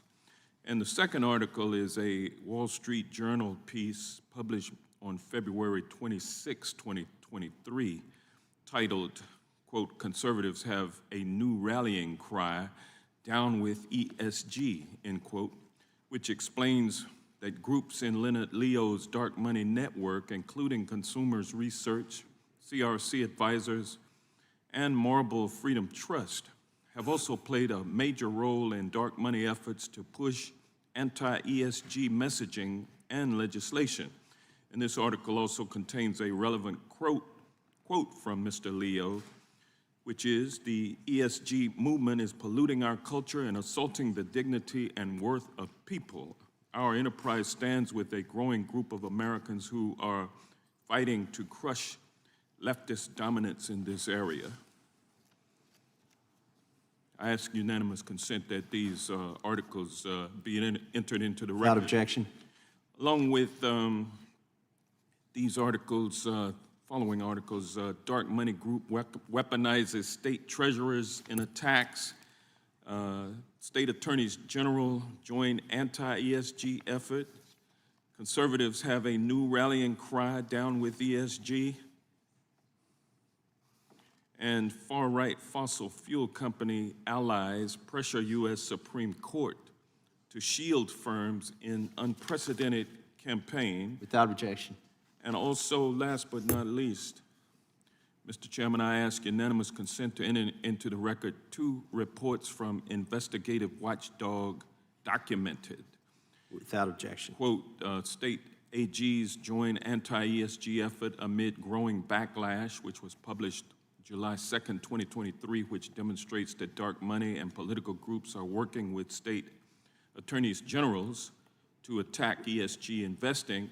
And Dark Money Group weaponizes state treasurers in attacks on climate policy. Without objection. Which was published August 5th, 2022, which reports that the State Financial Officers Foundation, a 501c3 organization, is a key coordinator of attacks on ESG investing by GOP state financial officers. Without objection. Thank you, Mr. Chairman. And Mr. Chairman. Were those all unanimous consent requests? And does the Yes. gentleman need 5 minutes now? Yes. Okay. I do. Please put 5 minutes on the clock. Thank you, Mr. Chairman. We are here because MAGA Republicans are doing the bidding of dark money groups with ties to former Trump administration officials, the oil and gas industry, and far-right donors like Leonard Leo and the Koch brothers. There is no antitrust issue here. Investors simply realized that responsible investing was good for their pocketbooks. Extreme weather events threaten corporations' assets and commercial dealings, and it is just good business to consider things climate-related risks. But that scared the oil and gas industry, and they started funneling millions and millions of dollars into preventing shareholders and companies from looking at the effects of climate change on their business. Leonard Leo of the Federalist Society called this a very high priority and said he was a part of a movement to crush, quote, crush leftist dominance in this arena, end quote. MAGA Republicans put profits over people and picked up the playbook of the industry-funded dark money groups like the Texas Public Policy Foundation, which is a climate-denying nonprofit funded by the Koch brothers network and big oil companies like Exxon and Chevron. At the urging of these dark money groups, MAGA Republicans subjected any responsible investing groups to expensive and time-consuming investigations and publicly smeared them, trying to bully them to get them to scale back their responsible investing commitments. Americans cannot let dark money from the oil and gas industry chill free speech and stop us from working to protect ourselves from climate change. As I mentioned, the legal theories that Republicans are advancing in this investigation are from a paper sponsored by a dark money group called Texas Public Policy Foundation, which takes money from the Koch brothers and big oil companies like Exxon and Chevron. Attorney General Ellison, do you think that this committee should take legal theories that are funded by big oil at face value? Absolutely not. And I can tell you that in Minnesota, we posted returns of 8.9%, and we do employ ESG principles. So in terms of success, I think your point is very well taken. Thank you. Ms. Luber, why do you think big oil is so desperate to stop your work that they'll secretly fund phony legal theories and try to smear you? Well, I can't speak for them, but it is a complicated industry that's creating a problem that's causing a financial crisis or a financial problem for every sector of the economy. Now, the fossil fuel industry, oil and gas, has been subsidized and still has extraordinary subsidies, but science is telling us that that won't last forever, that the product of those companies is creating financial, environmental, scientific problems for every sector of our economy. And so they are under the microscope, but nobody, there is no investor who we work with who says they want the company to fail. They own the company. CalPERS owns every oil and gas company. They want them to prevail, but to transition, to look at the science we're all facing and the cost to the economy of every sector, and to start transitioning away from fossil fuels or finding a way to bury the problem they're creating, of which nobody has found. I mean, but their product is created. If you're the fashion industry and you were just told that your cotton crop had died due to climatic changes, drought, or too much water, you would make some changes that were in the best interests of the business. And that's you would right. move forward. So every sector has to look at what is their risk and how to start transitioning. That's what's being asked of them, not to go away, to divest immediately. And they've got the capital to invest in the new technology of the 21st century. Green, they have the capital. Renewables. And they still have the subsidies that perhaps are not afforded to the new technologies of our future. Amidst record profits. Correct. Thank you. The Republicans keep talking about a cartel. I'm not sure what that they know what that word means. Attorney General Ellison, OPEC is a cartel, right? Absolutely it is. And that means it controls the price and supply of oil, correct? That's right. Why do you think, who do you think plays a bigger role in the supply of oil and the prices Americans pay at the pump? OPEC or the folks seated at the witness table with you? Obviously and clearly OPEC, and I believe that collusion or allegations of collusion with some oil executives with OPEC is under some investigation right now. Thank you, and with that, I yield back. The gentleman yields back. I now recognize myself for 5 minutes. Trying to understand what goes into an ESG score. Mr. Bienvenu, are you aware that last year S&P Global gave Tesla an ESG rating of 37 out of 100, while at the same time giving Philip Morris a rating of 84 out of 100? You familiar with that? I'm not aware of that. I will tell you that for us, ESG ratings are part of the mosaic and the investment decision that we make, because it's critical for us that we consider all of those topics. So you would consider this in your investments, these ESG ratings? we consider every information that we can get in our investments. More information So is shouldn't you better for know an what's investor. behind the fact that Tesla got less than 40 and a tobacco company got more than 80? Would that cause you to invest in the tobacco company over an electric car company? As I said, every investment decision we make is a mosaic of hundreds and thousands of factors. But you're testifying today, you have no idea how Tesla got half the score that a tobacco company got? As I Do you said know what goes into these ratings? As I said previously, we own 10,000 companies, and each one has. Do you own Tesla or Philip Morris? We own Tesla. Do you have any Philip Morris? We do not have any Philip Morris. Okay. Well, I wish you could explain to us today why Tesla has an ESG rating of 37. Philip Morris had 84 last year. Attorney General Ellison, if 3 airline companies got together and decided, let's say the management of the airline companies, and decided to reduce flights or to get rid of their frequent flyer program, would that be collusion? Would you pursue that? Well, let me tell you, there's a lot of things that go into any antitrust case, and so just to answer your question with only what you've asked, I'd say I need to investigate more, but just on the bare bones of what you asked, it would get our interest. Will get your interest. What if instead of the companies, their investors did this, or a shell company that all 3 of the airlines were a part of suggested to all 3 companies that they should reduce flights?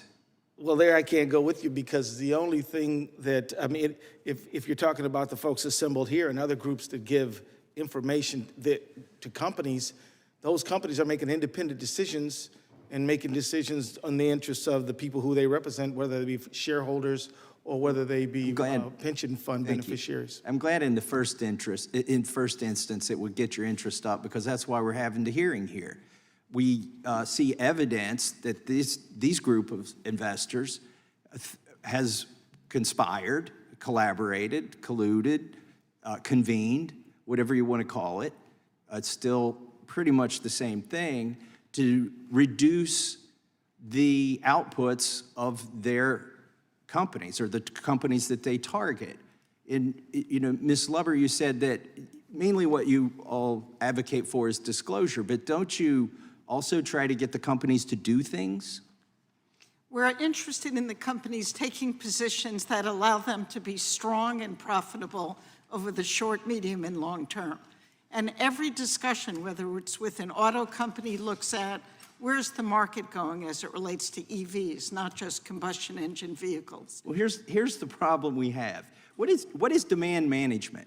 Does somebody want to tell me what demand management is?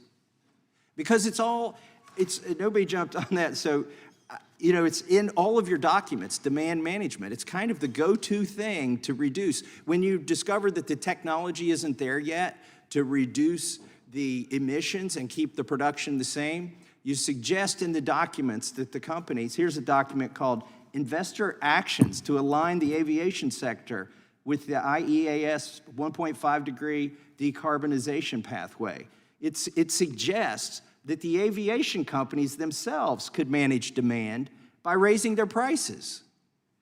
Now, the problem here is that this is coordination. You guys are putting these documents together, you're sending them to everybody, you're collaborating on the documents, and then you're going to the companies that you've invested in and saying you should do this. And we know the technology's not there, but you know, here's some of the suggestions for the airline companies: keeping business travel to 2019 levels, capping long-haul flights for leisure at 2019 levels, reducing total flights by 12%.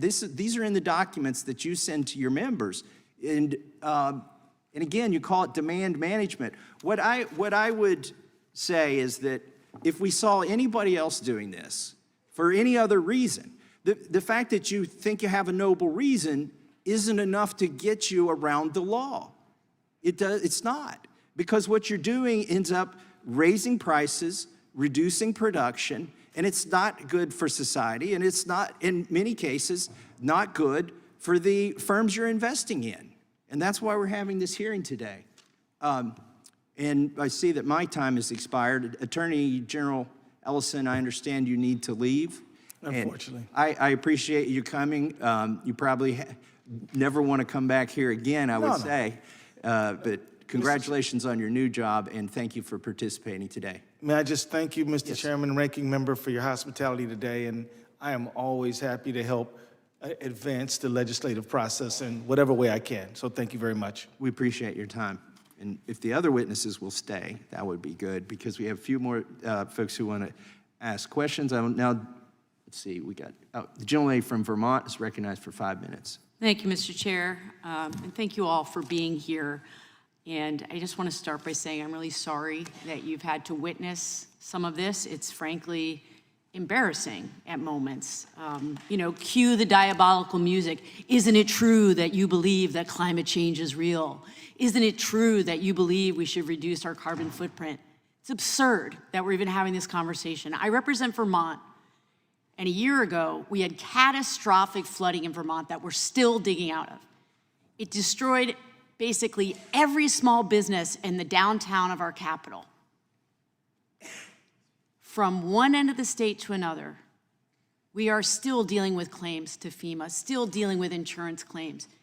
And I can tell you, it really doesn't matter whether you're talking to a Democrat or Republican. Vermonters know climate change is real, and we are feeling it in all of our downtowns because the water runs downward. And even small rain storms turn into catastrophic flooding for us, and it's happening more and more. So again, I'm sorry that you have to sit through this. I want to turn to another issue that I think is incredibly important that I don't want to get lost here, which is we talked about pensions. And so I receive a pension in Vermont. Before I was a lawmaker, I was a public school teacher. And I understand really well that many teachers dedicate their entire lives to the future. And I always say, as a middle school teacher, you can't teach middle school unless you believe in the possibility of change and you believe that there is possibility and promise on the horizon. So as teachers, we're focused towards the future. And it's only logical that we would want our investments to be focused on that same thing, stability for the future, so that when we retire, there will actually be a floor, essentially, so that we can live lives of dignity in retirement. And this topic is so important because it goes directly to the heart of it, which is, will hardworking people have the money that they need to retire with dignity? And we're talking about long-term sustainability. As we talked about, you know, earlier, it's teachers, it's janitors, it's all of our frontline workers. And if Congress doesn't allow money managers to make responsible investments now, then we'll see a poorer and darker future for all of those people. And so, you know, it's absurd that we sit here, you are here as responsible investment managers, right? And your job is to make sure that you evaluate risk on behalf of your client. That's why they hire you. That's why they invest their money there. Nobody is forcing them to do this. This is where the market has led us. If a firm wants to attract investment by demanding that it's thinking about demonstrating that it's thinking about the future, the next quarter century, not just the next quarter, we should respect that. We should be supporting that, right? We should get the hell out of the way, honestly, and not drag you before Congress for this ridiculousness here. As has been mentioned before, my Republican colleagues, who are usually so in favor of letting market forces work, would second guess the investment decisions that you're making because they don't align with their worldview.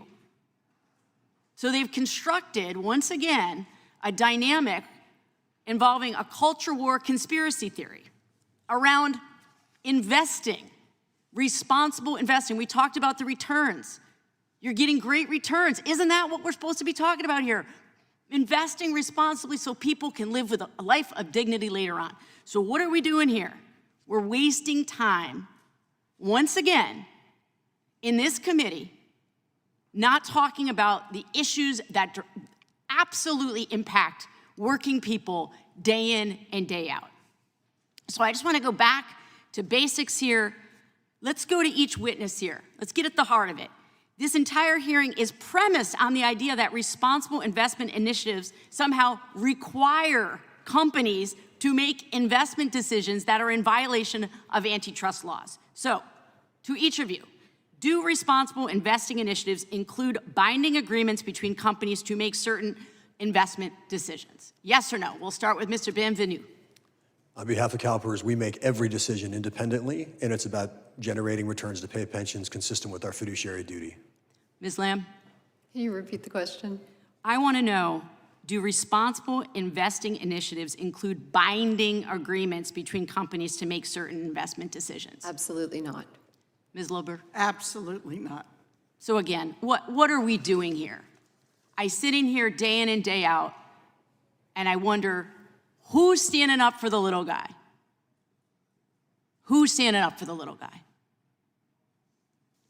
Mr. Chair, before I yield back, I would like to introduce for the record the report of the Democratic staff of the House Judiciary Committee on this investigation, which, unlike the Republican staff report, contains an antitrust legal analysis section reviewing the evidence and concluding that no antitrust violations have been proven here. I ask unanimous consent. Without objection. The gentleman from California is recognized for unanimous consent. Thank you, Mr. Chairman. I ask unanimous consent to enter into the record a page from Delta's 2024 annual report that says that climate change affects the airlines business. Without objection. Now recognize the gentleman from Virginia for 5 minutes. Thank you, Mr. Chairman. I think what we just heard and what we've heard from Democrats and what we've heard from the left almost consistently is that the ends justify the means. You know, the climate is a problem, so we're going to overlook anti-competitive, collusive behavior. We need to get a good return on pensions, so we're going to ignore evidence of violations of antitrust law. You know, the laws are here for a reason, and everyone is obligated to follow it. Just because you may think yourself to be higher-minded in your pursuit of profits doesn't give you the right to ignore the laws.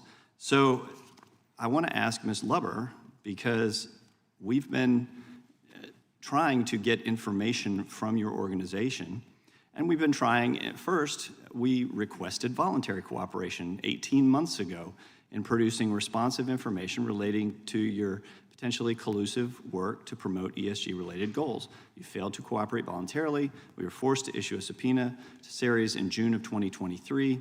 In October of 2023, you were informed that you had failed to produce responsive information from the Ceres Investor Portal, an internal website that contains responsive information and communications related to the climate cartel's engagement with American corporations and other collusive activity. To date, you still have produced just 3 spreadsheets of data exported from the Ceres Investor Portal, and that information was provided in an unusable format.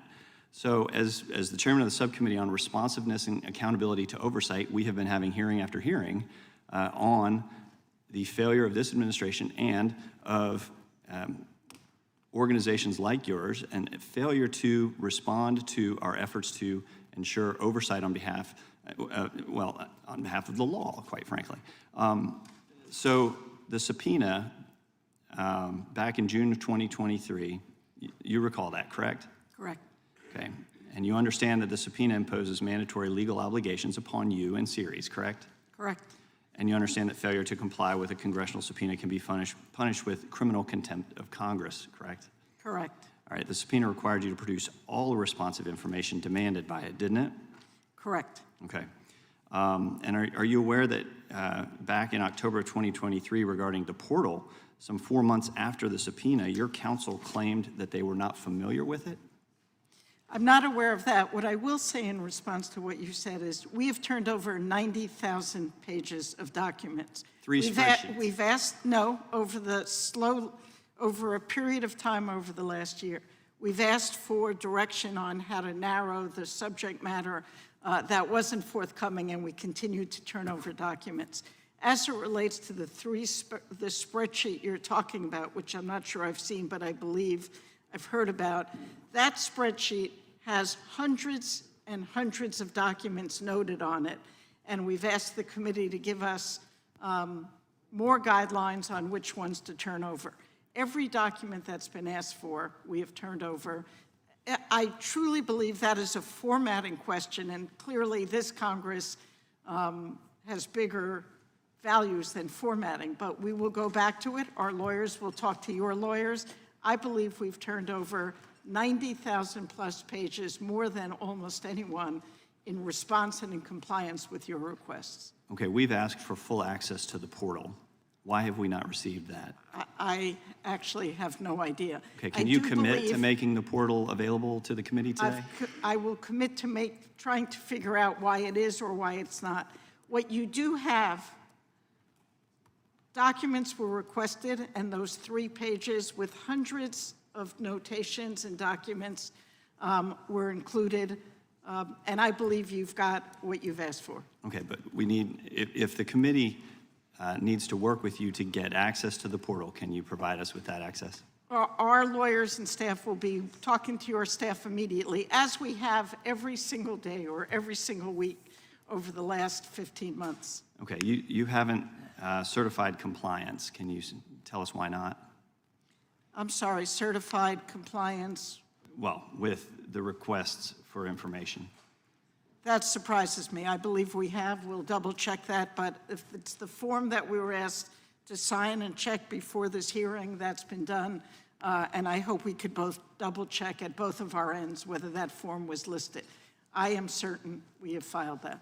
Holding people in contempt is something that this Congress is prepared to do. In fact, we're going to do that today with our Attorney General. And we would not want to have to do that with you as well. So I am an honorable citizen lawyer advocate, and we were asked to file a form before the hearing. I am certain we did. If there was some way it wasn't transmitted properly, please let us know and we'll get it to you. thank you. Yield back. I thank the gentleman. I now recognize myself to seek unanimous consent to submit for the record a document produced by Climate Action 100 Plus. And at the top of it, it says investor actions to align the aviation sector with the IEA 1.5 degree Celsius decarbonization pathway. And it talks about limiting flights and demand management. And with that, I recognize Mr. Ivey for 5 minutes. Thank you, Mr. Chairman, and thank you to the panel. I'm sorry I've been gone for so much of the hearing. We've had parallel hearings and floor action and other things going on. But I did catch a little bit of it, and one of the things I caught was one of my Republican colleagues calling you evil, which I think is astonishing, frankly. As we were trying to prepare for this hearing, and it's the antitrust subcommittee, I mean, one of the things I was trying to figure out was, what's the antitrust issue? And I caught the Attorney General's testimony at the questioning of Mr. Correa, and I think it's very clear there's no antitrust violation here whatsoever. In fact, I don't even think there's a whiff of it, to tell you the truth. So I'm a little surprised that we're focusing the attention on it in this way. And I gotta say too, the point that you all were just covering, I'm sorry my colleague left, because I'm on the subcommittee for this committee that's doing the same thing with respect to the federal government, which is complaining about not getting documents. 90,000 pages is an astonishing amount of document production for a private company. And I don't know how many of my colleagues have been in private practice and worked with a private company in response to subpoenas, but a subpoena of that magnitude, I think you could actually challenge it in court potentially as unduly oppressive. Now, you've got attorneys, y'all do what you follow their guidance and everything, but one of the issues that we haven't ironed out here in the committee with respect to the committee's subpoenas to the administration is they kind of struggle with the communications between their staff and the lawyers who are working on these productions. And I think what I heard from you was that your attorneys had asked for direction to the staff and hadn't really gotten what you needed on that. And we have, I'm saying we, but it really is my Republican colleagues, sent out really overbroad document requests, it's subpoenas in some instances, that I think before you go to contempt, you should take it to court, which is the normal process. I think you'd lose in court. If the subpoena for this one looked like the other ones. Would the gentleman yield? I would. Just from a standpoint of having been down this road, We can't go to court without a vote of the whole House. That's what gives us standing to do it. But we would look forward to doing that. That'll be up to you all. You know, I think it's, as I said, with respect to the administration and the Attorney General in particular, I think it's been a clear abuse of authority to seek contempt for the tape that you're after there. But I don't want to digress. On this particular point, I want to say this. The climate change issue, and I know my Republican colleagues are, many of them anyway, somewhat in denial with respect to the fact that there is climate change and that the science supports that. But I do think that the effects are undeniable. And so some of the things that I've noticed, like for example in Florida, people who own houses along some parts of the coast can no longer get insurance for their houses because of the effects of climate. And insurance companies have to internalize those costs because they have a fiduciary responsibility of their own, as do you, to pay attention to that. Because if you don't, you're paying for houses that you can't afford to pay for because the climate changes are having such a big impact and such frequency of impact that you'd lose money. So the insurance companies are starting to walk away. What that's going to turn into is individual homeowners who can't get home insurance, then looking to the state for help to, once they get hit by another one of these hurricanes, for support. The states aren't going to want to do it. Mr. DeSantis isn't going to want to do that. So guess what he's going to do? He's going to come to the federal government and ask for a bailout there too. And that's happening in other places. You know, my colleague from North Carolina, I saw that, I think it's on the Outer Banks, they've had, I believe, 6 houses. I believe these are the beachfront mansions that are falling into the ocean because of the rising sea levels. They're going to start having trouble insuring those properties as well. So we can pretend like there's no issue there, but I think it's pretty clear from the effects that that's obviously the case. And from the standpoint of your fiduciary obligations to your investors and to the people who, from your pension, for example, there's no way that you can ignore that responsibly. You have to pay attention to it. You have to incorporate it into the work that you do. And it's shocking to me that you're being beaten up for doing that. And by the way, I think I'm running out of time, but thanks again for coming. I apologize for what I think I would call them cheap shots that have been taken at you today. And I appreciate the fact that you've tried to comply. I also appreciate the fact that there's zero evidence of an antitrust violation that I've heard, and the Attorney General pointed that out. And I encourage you to keep up the work that you're doing, because I think it's not only in your pensioners' best interest and your investors' best interest, but I think it's in the country's best interest. And with that, I yield back. I recognize the chairman of the full committee for 5 minutes. To reduce emissions, do you have to reduce production, Mr. Benvenu? I'm sorry, can you repeat the question, please? To reduce emissions, do you have to reduce production? I mean, you guys said Climate Action 100, you're all part of this group. You said your goal is to reduce carbon emissions, and you got this focus list, 170 companies that you're targeting to change how they do things. And you said of that 170, 1/4 of them are oil and gas companies. 42 are oil and gas companies. And what I want to know is, in order to reduce carbon emissions, do those 42 companies, oil and gas companies, on the target list, on the focus list, do they have to reduce production? I don't think anybody knows how the climate transition is going to take place. That's not what I ask you. Do they have to reduce production or not? They're in the business of making oil and gas, producing oil and gas. And I'm asking you, do they have to stop or lower, decrease oil and gas production? As I say, I don't think anybody knows how the climate Ms. transition... Lamb, what do you think? I think that the oil and gas industry is facing enormous headwinds because of global emissions going up so much. And so I think that those companies are challenged and are going to have... I didn't ask if they were challenged. I didn't ask about headwinds. I asked a simple question. Do you think they have to reduce production of oil and gas? I think each company needs to take a look at their business model and figure out how So you don't they're think going that to they can increase production? You're okay with that? I think that each oil and gas If a company making their product wants to make more of the product, are you okay with that?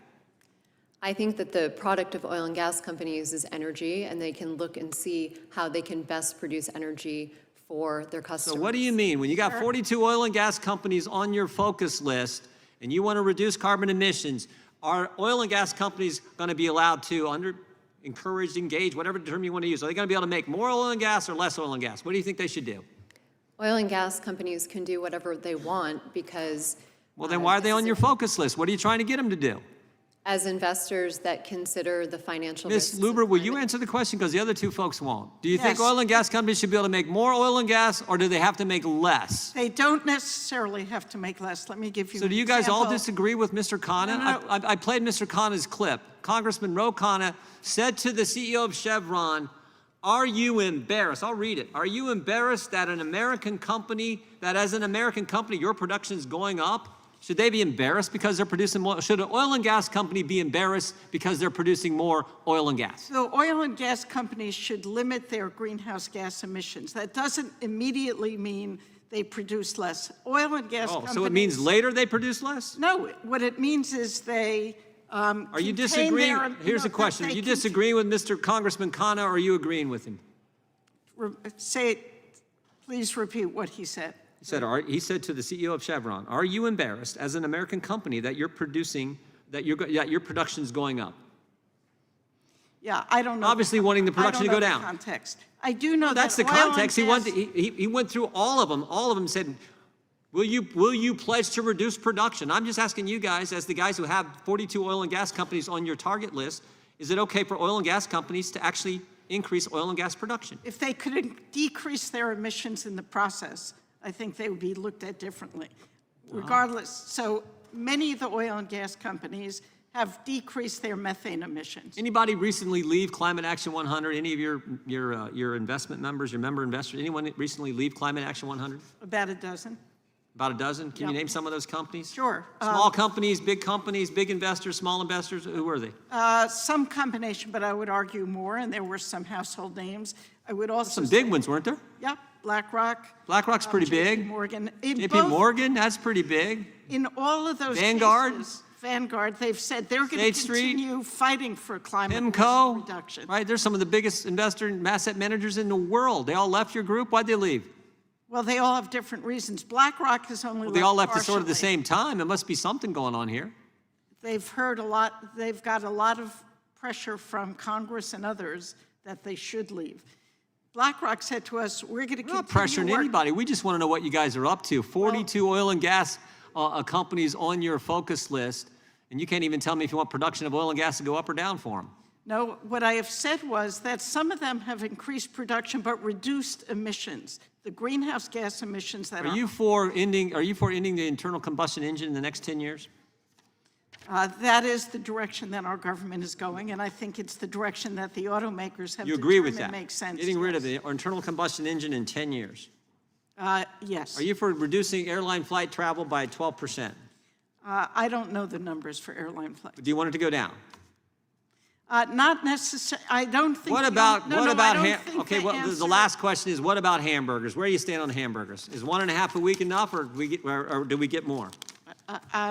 Chairman Massey wants to know. He's got some of the best grass-fed beef I've ever had. Freedom of diet. What's that? I said people should have freedom of diet. Oh, so you don't agree with that? Well, in all cases, there are other ways to fix the challenges. Newsflash: Ceres is okay with us eating more hamburger, Chairman. Eat what you would Newsflash: like. Ceres is okay with that. Eat what you would like. I yield back.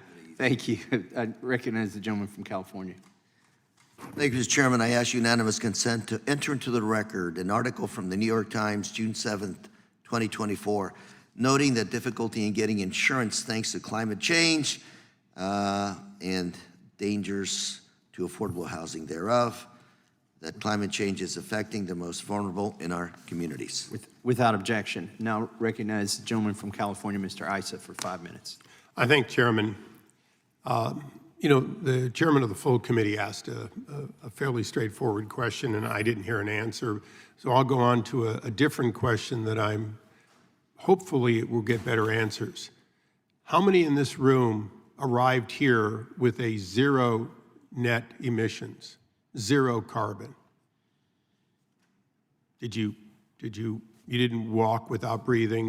Did you fly here or drive? I flew here from Boston. Okay, so would you have gotten here if there was no petrochemical industry as it is today?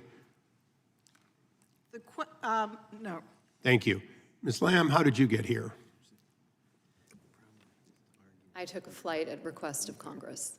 Okay, so you flew using some of that evil Exxon oil or bad Chevron JP4 or whatever it was. How about you? How did we get here from California? Yeah, Mr. Esson, like you, I flew here from California. Okay, so would you all agree that today the oil and gas industry is essential to our very existence, welfare, and way of life? Today. Are any of you going to disagree with that? I'll give you the floor if you're going to say no, we could shut it off today. So knowing that it's essential today, and I'll go to CalPERS next, you've basically said you're cutting off investments, period, and encouraging others through your process to cut off investments with virtually all oil and natural gas companies, including Chevron, based right in California, correct? We are still fully invested in the oil and gas companies that we invest in. It's part of a diversified portfolio. And for us, we won't tell companies how to navigate the energy transition. Then why are you discouraging others from making those investments and limiting the available capital for those companies?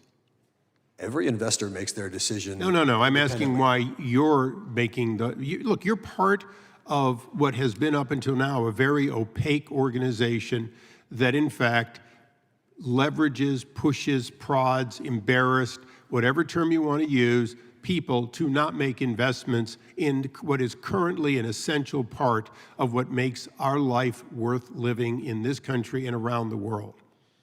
So I asked you the question. If it's a good investment, why is it you're discouraging others? So CalPERS is one of the most transparent pension organizations in the world. Are you invested in any lawsuits in which you are not disclosed as an investor at the time of the filing of those lawsuits?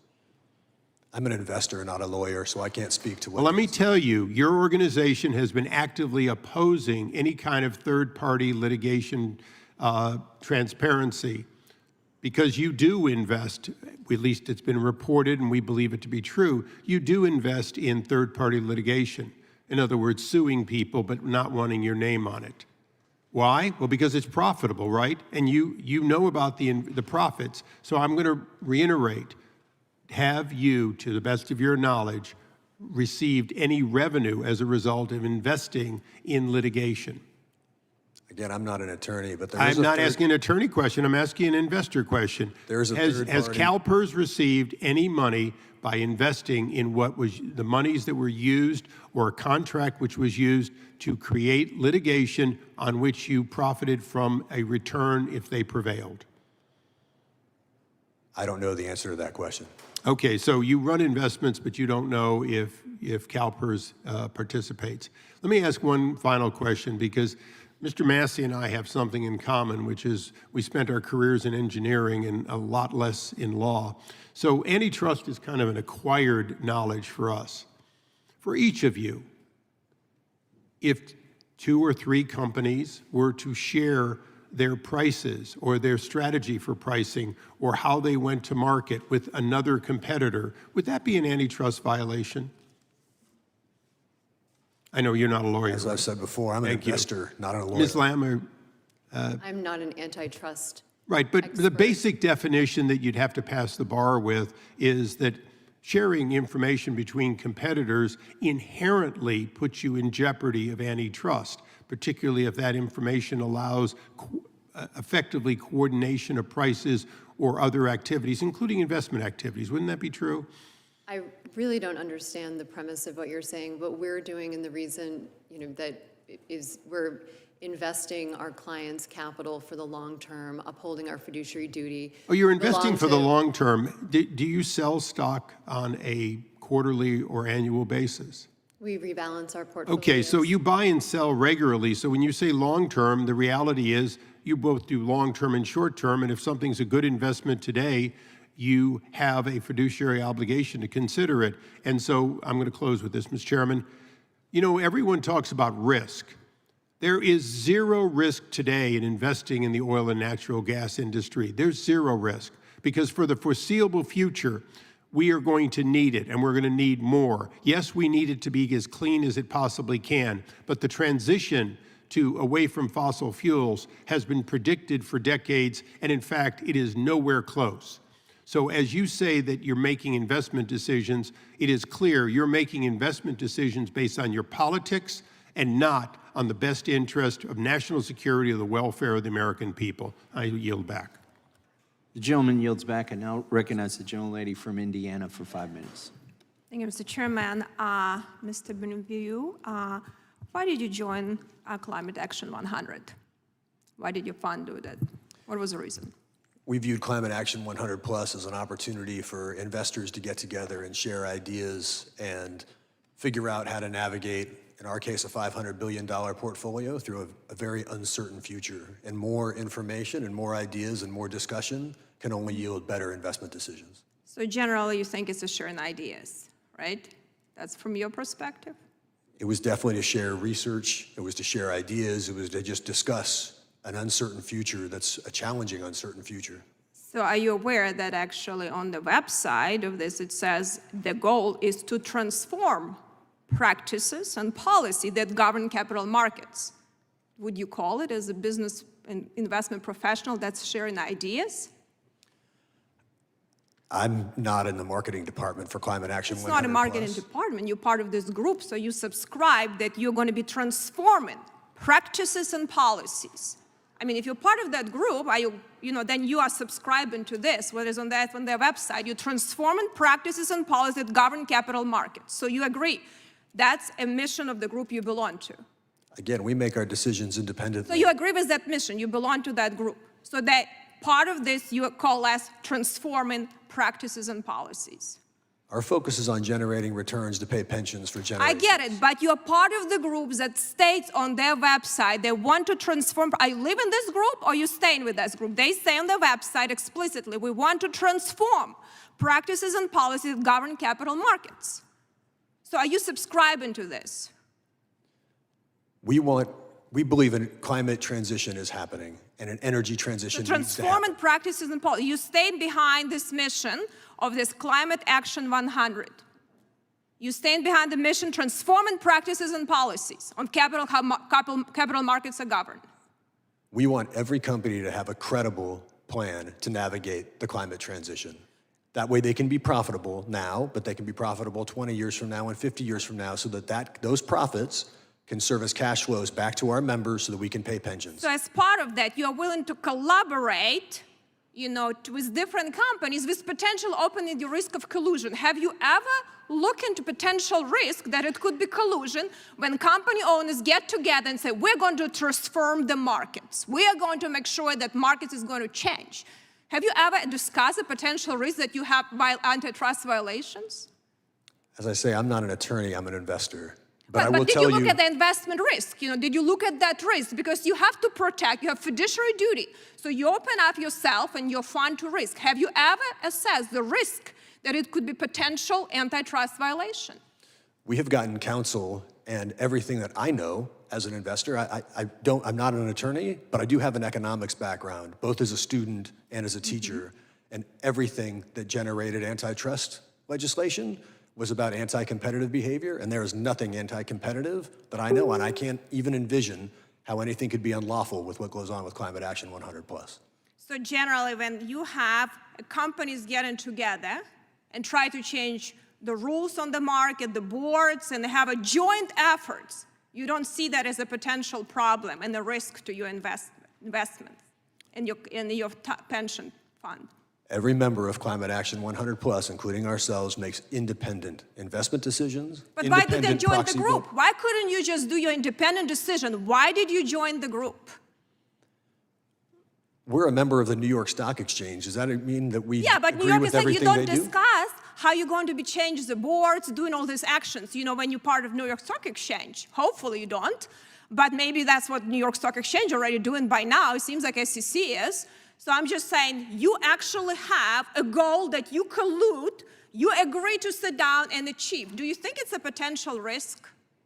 We independently make every decision that we make, whether it's proxy voting or investment decisions or engagement decisions. Every decision is When independent. they coordinated this potential risk. Ms. Lauber, I have a question for you. You say climate change is a systematic financial risk, and I'm not going to argue. Climates have been changing. We used to have ice ages, you know, how it's contributed. We're not going to science.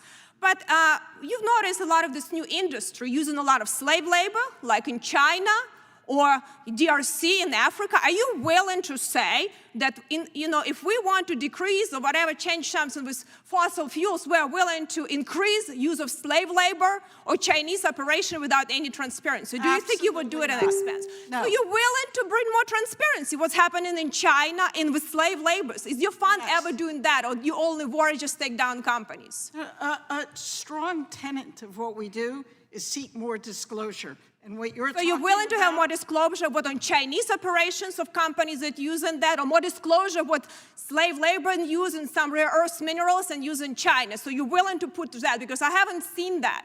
Well, so your fund is going to be as advocated for the boards to have more disclosures on that? Absolutely. There is no justification. I mean, the practices that you're talking about are highly unacceptable, and I think they should be looked at and disclosed as well. Okay, thank you. Thank the gentlelady from Indiana. I ask unanimous consent to submit for the record a document that was referenced by Ms. Hageman from Wyoming by Arjuna Capital. It was written by one of the witnesses here, Ms. Lamb, and it said that, and here we are facing a second civil war. This one is cultural, led by pro-white, pro-Christian agenda. In other words, make America great again. Without objection, that's in the record. That concludes today's hearing. We thank the witnesses for appearing before the committee today. Without objection, all members will have 5 legislative days to submit additional written questions for the witnesses or additional materials for the record. Without objection, the hearing is adjourned.